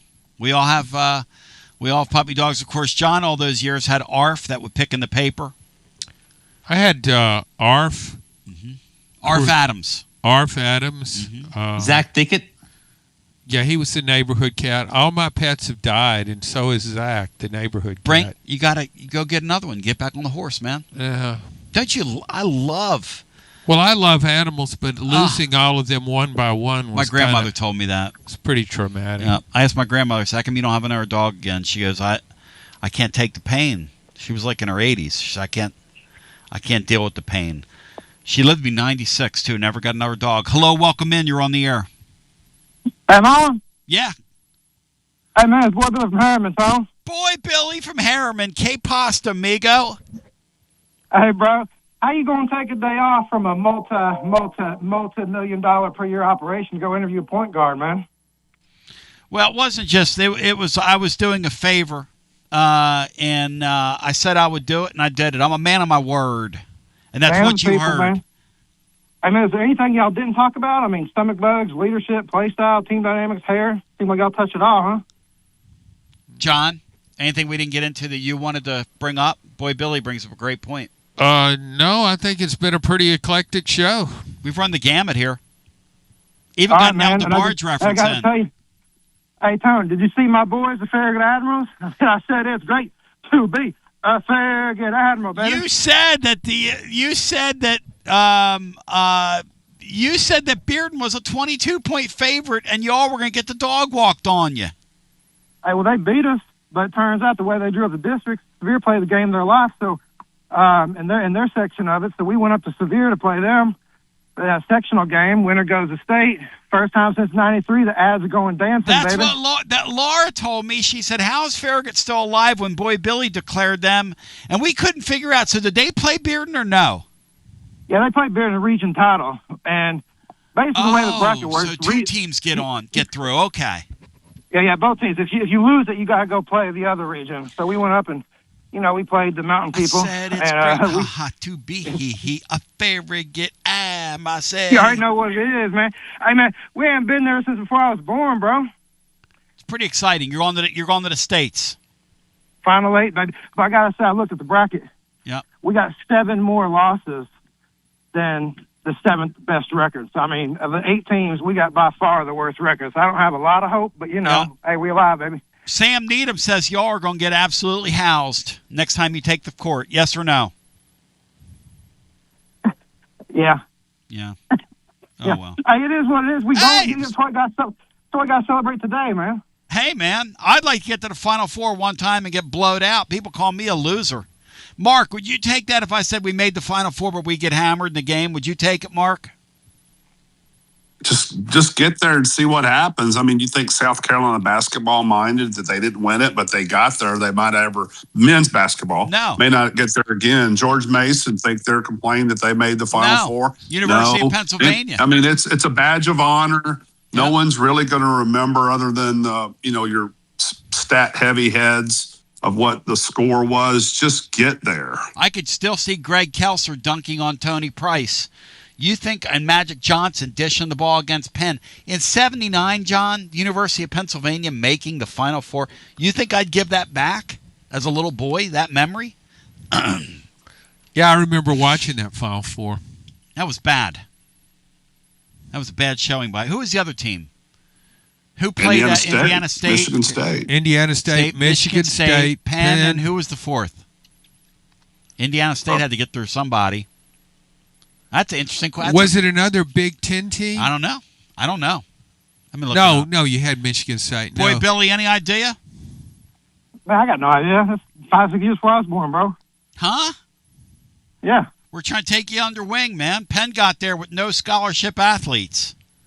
I mean, put me down for UCLA. I don't know. Let's see here. 1979 Final Four. Go ahead, guys. Guess at it. Who would it be, Mark? Take a guess. I'll say it was a Big East team. Seton Hall. Michigan State defeated Indiana State for the championship. The Final Four that year was, wow. Indiana State beat DePaul. Ray Meyer. DePaul has ceased Mark to exist. Aguirre. Griff, how good was DePaul when we were kids? And they've ceased to exist, Griff. Oh, back in the day when we used to have 3 channels and we got WGN. Ray Meyer, buddy. And they showed all the DePaul games, and they had a lot of great guys that were mainly from the Chicagoland area, including, like you said, Mark Aguirre, Terry Cummings. The great Terry Cummings. They had, I could go on and on. Guy had tons of players. And then Ray Meyer's son ruined it all, Jerry. Joey. Yeah, Jerry Meyer's somebody else. Joey Meyer, excuse me, Jerry. Boy Billy, any other words of wisdom for us? What do you think's going to happen with Ament Thursday, Boy Billy? You're a hoops head. Man. You're a ball It don't matter. It don't matter. I know it's carried the show for 2 weeks, but it don't matter, man. I mean, play, win, whatever. As long as you don't get hurt, nothing matters. Just get to next Thursday, Friday without him getting a major injury, and then it is what it is. It's on like Donkey Kong at that point. James Hatfield said it, man. Nothing else matters. Hey, my last thing, I got a question. Is the newspaper guy still there, John Adams? Yeah, he's right here. I was going to ask him something. Well, Tony, let me just ask you first because I know you're going to cut him off.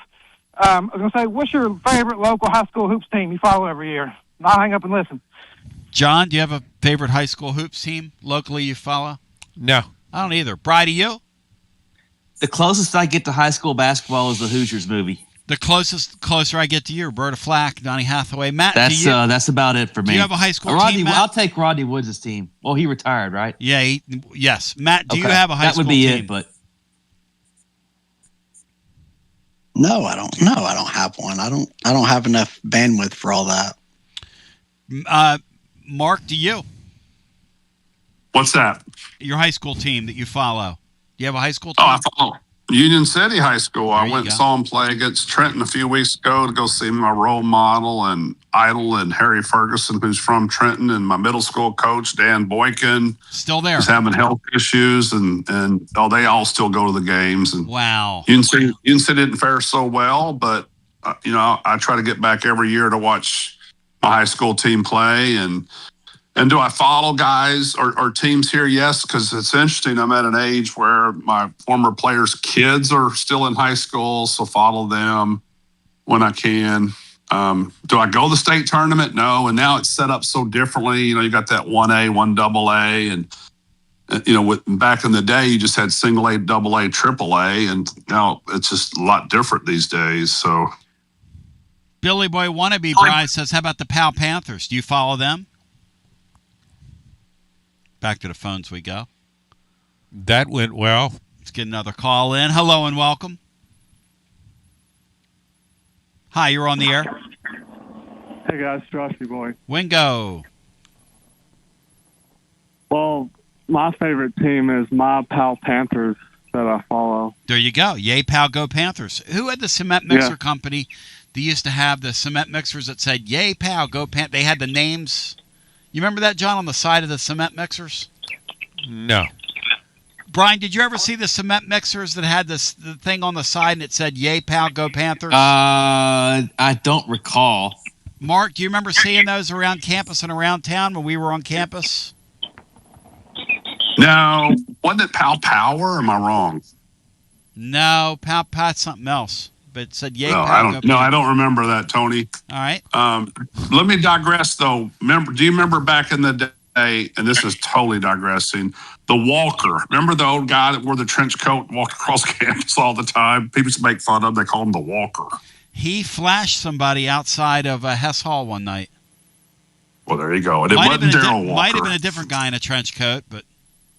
Yeah, it's probably a different guy, but his name was they called him the Walker. It happened on a But Friday you night were in ta- you were- 1988. I'm you were- not making that up. Talking I about lived through this. campus, it made me think about the Walker. A guy wore a long trench coat in the summer, and all he did was walk along campus, and he was like 40-something. Hey, Tony. The creep factor is really rising here. Let's try to Boy Billy's point, flashers have now entered the picture. Let's try to finish strong. Joshy boy, your thoughts on how we've gotten off the rails today in this program? Yeah, I love how you tried to hijack my call. So, is there any way I can find that Jacoby Gillespie interview? Really bad. Do what, Matt? What did you say, Matt?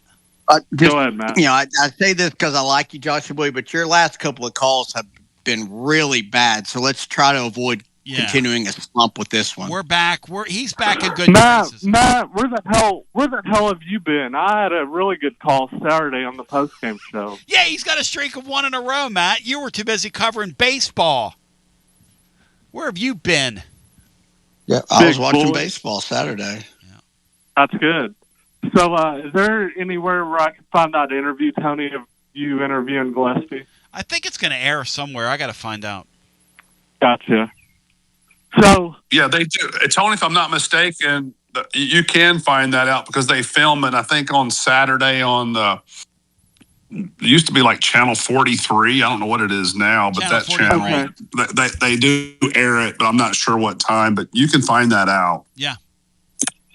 Tennessee Tip-Off Club. I shine like the sun in the middle of the day. I make you proud. Tony, I want Mississippi State in the squared circle Thursday, and if Nate is healthy, I do think he should play a few minutes. Interesting. I want Mississippi State, too, because then if we lose, it's not painful. Yeah. I'm looking for the easiest off-ramp, John, in that tournament. Why is it so painful to lose to Auburn? Because I don't want Stephen Pearl, like Brian said, to go to the NCAA tournament. Brian, if they get beat... Why do you care if he goes to the NCAA tournament? Screw him! He's Stephen Pearl. I'm just kind of tired of all the whining about him. What's your obsession of Stephen Pearl? They're another fan base that doesn't deserve to have the success they've had. Let's be real. What are you talking about? Auburn doesn't deserve success. Well, yeah, I kind of agree with Joshy Boy on that, Tony. I mean, why are you running down Stephen Pearl, a first-year coach? He's on the verge of getting his team in the NCAA tournament. Yeah, he's whining about trying to get in the NCAA tournament. All coaches do that. Good point, Joshy Boy. What's that, John? That was a good point that you called Tony Thank out you. on that. Don't let him just throw stuff out there and not respond and let it just hang there like it's something that's irrevocable. So in other John, words, you're taking him under wing. Thank you, John. I have a question for you. You just took Josh under wing there, John. He's not under wing anymore? No, you just took him under wing. Oh, okay. Thank you, John. You're welcome. So I have a question for you, Mr. Adams. Do you think Tennessee can make a run in the tournament if they have a 5 or a 6 seed? Better chance. 5 or 6, John. What would you rather be? I don't know. I don't care about that stuff. I just care about how well you match up with the opponent you're playing. That's a simpleton answer. I don't know. It's not. That seed matters. No, it doesn't matter that much. Why do you have so many teams that are not seeded that well get in the Final Four? It never matters. You're exactly right. Yeah, it's all about matchup. Matt's got an interesting thing about the 6, though, having not gotten to a Final Four in forever. Well, that means it's a great time. That's a great time to be a 6 because it's going to happen. Yeah, your response is accurate. That's a statistical anomaly at this point. It's got to happen. Tony? Yes. Tony, what has a better chance of happening first? Sealander making Omaha or Bruins making a Final Four? What do you think of Joshy Boy? After you took him under wing, hanging up on us like that, Mark. You talk about biting the hand that feeds you. And how about Matt telling the guy, you ain't had a good call in months, man? Tony, I didn't know you took calls. Every time I've been on here, you've never taken one. Let's get another call in. Hi, you're on with Marky Mark and the Lunchy Bunch. We're having a 2-hour lunch. What is that noise? That's the phone. Where the hell you been, Matt? Where the hell's Matt been? Oh! Where you been, Matt? You didn't hear my call on Saturday, Matt? Yeah. God. You boys are having way too much fun in there.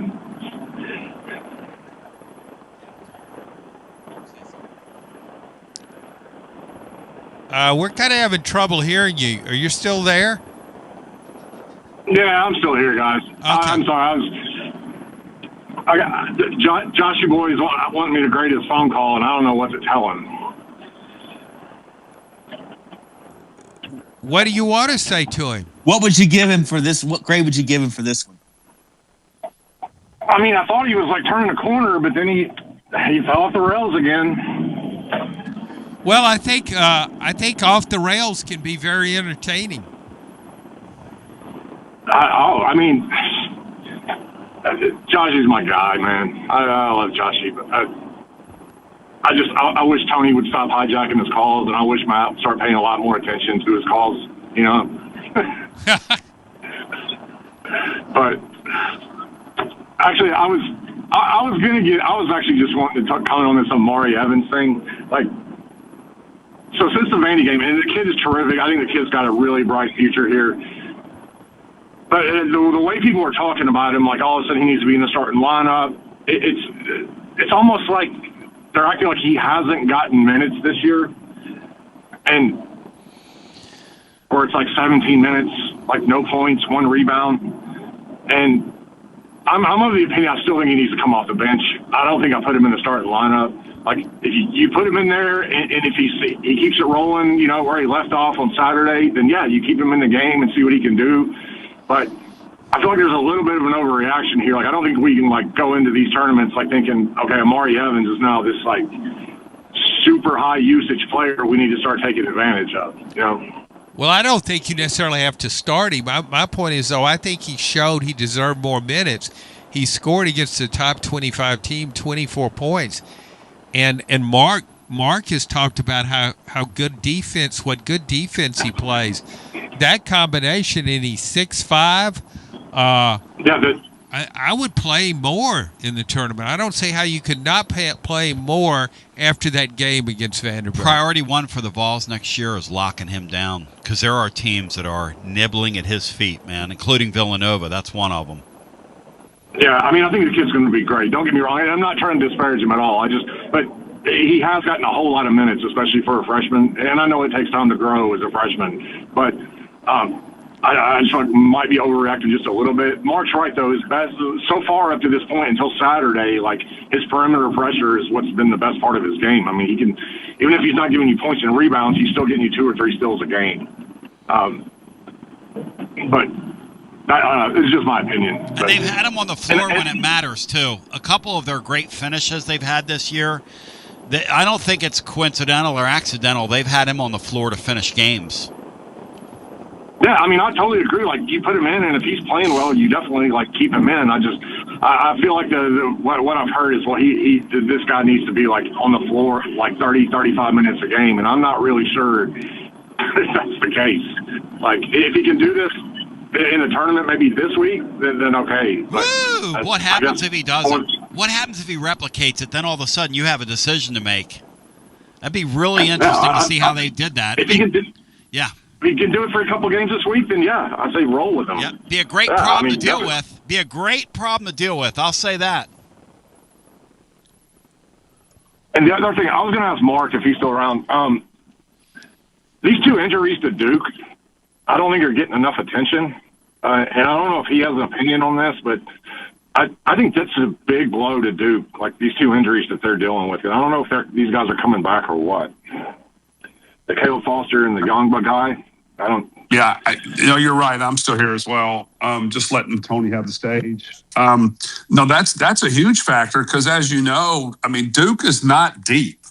So, and they've never really been deep over the years. And you take both players are huge to the program, even though Boozer gets all the accolades, but without Foster and the big 7-footer, which, he's projected, a first-round draft pick, that's gonna be huge. Once again, it's gonna come back down to matchups. I don't know how long each of those 2 are out. I haven't, heard.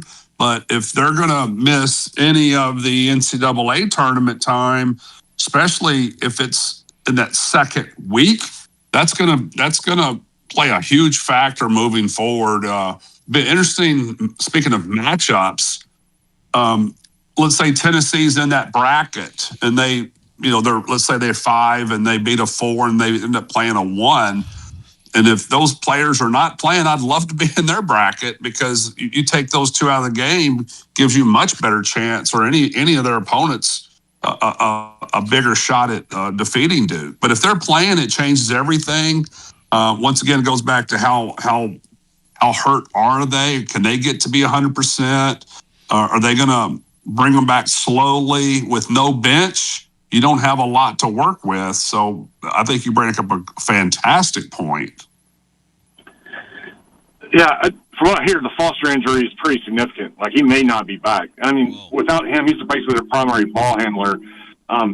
Without both of them, they're rolling a 6-man rotation out there. And I think a lot of things change without those 2 guys out there for them. As far as the other 3 teams, I think, can win the tournament, particularly Florida. Be a real shame, man, if Duke went into that thing shorthanded.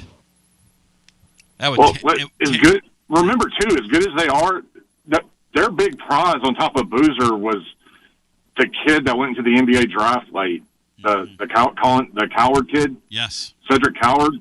Like, imagine if they had that kid. I'll tell you one thing. Hey, this Shire guy is an absolute hit, man. He's a hit. I'm not sure about the dude at North Carolina. I don't know that he makes it long term. This Shire guy is an absolute hit. That was a hell of a choice to replace Kay. I mean, obviously they're getting players. I really do think those 2 injuries are massive for them.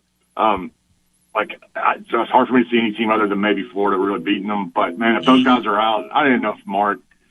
It's impossible to get injury news like in college basketball. Like, all of these coaches are like, obviously they're going to play things like close to the vest.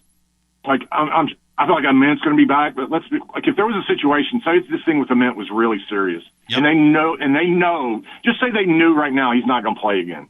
They're never going to say that. Of course not. They know it would affect. They know it would affect their seating. Yep. Like, Lee, where would they put him? Let's say it came down to Mars. Somebody broke the story that Ament wasn't going to play, right? Where would they put him? I think they'd get hit a couple of lines. I mean, 6 to 8, being the 8-9 game. Yeah. I mean, so far the only sample size we have is the 1 game without him at Vandy, and we lost. He's right. Or to Vandy. I mean, he's probably right. Hey, Matt, is that right, Matt? Would they fall from a 6 to an 8, something like that? If that story broke. They might fall a seed line, yeah. I would think so. But Toppin, I have to disagree. Look at Texas Tech; they're All-American. Toppin hurt, out. They drop? No, they actually won a few games. I was expecting Texas Tech to take a nosedive, and they've done a really good job since. Now, is that a concern for me? The high seed that Texas Tech has? Yes. Are they legitimate? Let's see, what are they? They're a 4 seed right now and dropping. That could be a team that could be displaced by an Arkansas or a St. John's or someone like that, because Toppin's not playing. But they haven't. I mean, of course, the seeds aren't out officially yet, but according to Lenardi, he didn't just outright drop them because of Toppin. Yeah, I just think the committee, though, the way they look at star players, especially if it happens close to the tournament like you're talking about, Lee. That's the thing, is that you haven't really seen this. At least with Texas Tech, they've seen Texas Tech play a few times. The timing of it. Without them. Yeah. So, I mean, that was a team that hurt more than anyone is BYU and Richie Saunders. I mean, Saunders, yeah. We were looking at BYU as a potential Final Four team with DeBonsta, whatever his name all is. That damn money. And then now with Sanders out, it's a total different team. And you're like, can they even get to the second weekend? John, how weird is that BYU has a player on their team they spent like $7 million on? This A.J. DeMansa guy? Well, it's crazy. But it was a payoff. It paid off for BYU though. Overall, look at ticket sales. If you equate everything that went into the ledger of what they've gained, they've got notoriety now. They're going to have future players that are going to want to come to BYU because he started that. But I mean, I hate that anyone gets that much money. I think it should be leveled off a little. Somehow it's another debate. Yep. But, you know, good for the program to bring him in. I think he's worth it. Yep. BYU can do good in all sports. Yeah, I was going to say, wait till BYU really gets serious and starts pushing all their chips in, because all these schools that have money, like we know, like the Texas Hole money and all that, none of them have as much money as like the BYU Latter-day Saints money. Like that, they can dwarf all that Texas Hole money. If they really want to, they can go in and they can unload in every sport. They're huge. Do they get to stay for free at JW Marriott's? Say, that's the point. He's a billionaire. That's exactly right. Wow. Thank you, brother. Yeah, they've got, and thank you, Lee. They've got, they got tons of money. I wouldn't sell those all well short, though, in Texas. No. Look at Texas Tech. Look where they've come in a short period of time. And they're not going. You can talk football. You can talk basketball. I don't know how good their baseball is. Women's sports. Softball, yeah. They could. Didn't they have the first $1 billion female softball player? Am I wrong? Sure, $1 million pitcher, yeah. Yeah, so there you go. Boys, today's show has been $1 million effort by everybody involved. I think I'll cash out. Griff, anything else you'd care to add? It's been incredible today, breaking bread with you, my brother. No, just really enjoyed it. And Brian, hope it didn't hurt your feelings. Hope you get over it. And I will be in Nashville, Tony. I don't have tickets yet, but I'm debating on even going or tickets? Watching with a buddy of mine. But I look forward to see Big Blue Nation drive up I-65 very soon, or 75, whichever one it is in Nashville. Matt, how long will they last? How long will the BBN last there? I think they get beat by Florida. I think they'll win their first game. I think they're playing LSU, and I think they'll probably beat Missouri. Unfortunately, then Florida will beat them pretty good. And then Mitch Barnhart can have a police squad. Now he's getting $1 million a year. He can lead the way back home. Can you imagine giving him a no-show job and him saying, "I'm not going to sit on the porch on a rocking chair and eat hay"? What kind of a statement is that? He always was a weird guy when he was here, John. He was a strange guy. That makes no sense to talk like that to the press. All because Matt Jones hurt your feelings? I mean, what are we doing? And I don't Good think... for Matt Jones. I know. Well, and I think exactly. It was... I didn't think Mark needed to apologize to Brian for saying, "I hope I didn't hurt your feelings." We're adults on this show. You can't come Brian in here doesn't care. Brian doesn't care. No. He's not gonna. That's just part of the showbiz. Now, what about my feelings? Everybody. No, we're not worried about you. And what about, John, you're media, so we're always going to be reluctant or skeptical of the media. And what about Joshy when I boy? hear you talk, I can hear DeVoe now. Don't trust the media, and I still look at you as media, even though I guess I'm a little media now, but I don't feel it. What about Joshy boy? What about Matt just absolutely unloading on him, double barrel, and Joshy boy coming back and saying, "Hey, I cleared the ledger on Saturday. I had a good call Saturday.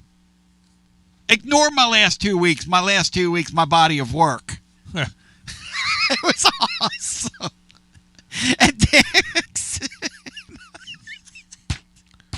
Talk radio is no place for sensitivity. No, and it's really no place for fun. If you listen to some of these other people that do this, what are we doing? We splitting atoms. Gino Adams. All right, till we meet again. John, I want a prediction out of you between now and the next time I see you. Are they really going to take the Lady Vols and stick them in stores? Because they're getting ready to feed them to the Lions. Well, they deserve it, right? Well, I mean, and who's to say they'll even get out of an 8-9 game? I wouldn't bet on them. I wouldn't bet on them in an inter-squad scrimmage. Well, maybe they'll get an ESPN tour on the way or something to get something good out of it, because that's all that's going to happen. Well, I tell you what, they did play UConn dead even for a first half, which tells you something about they have talent. They have talent. Dubsy said he's hearing the whole team's quitting.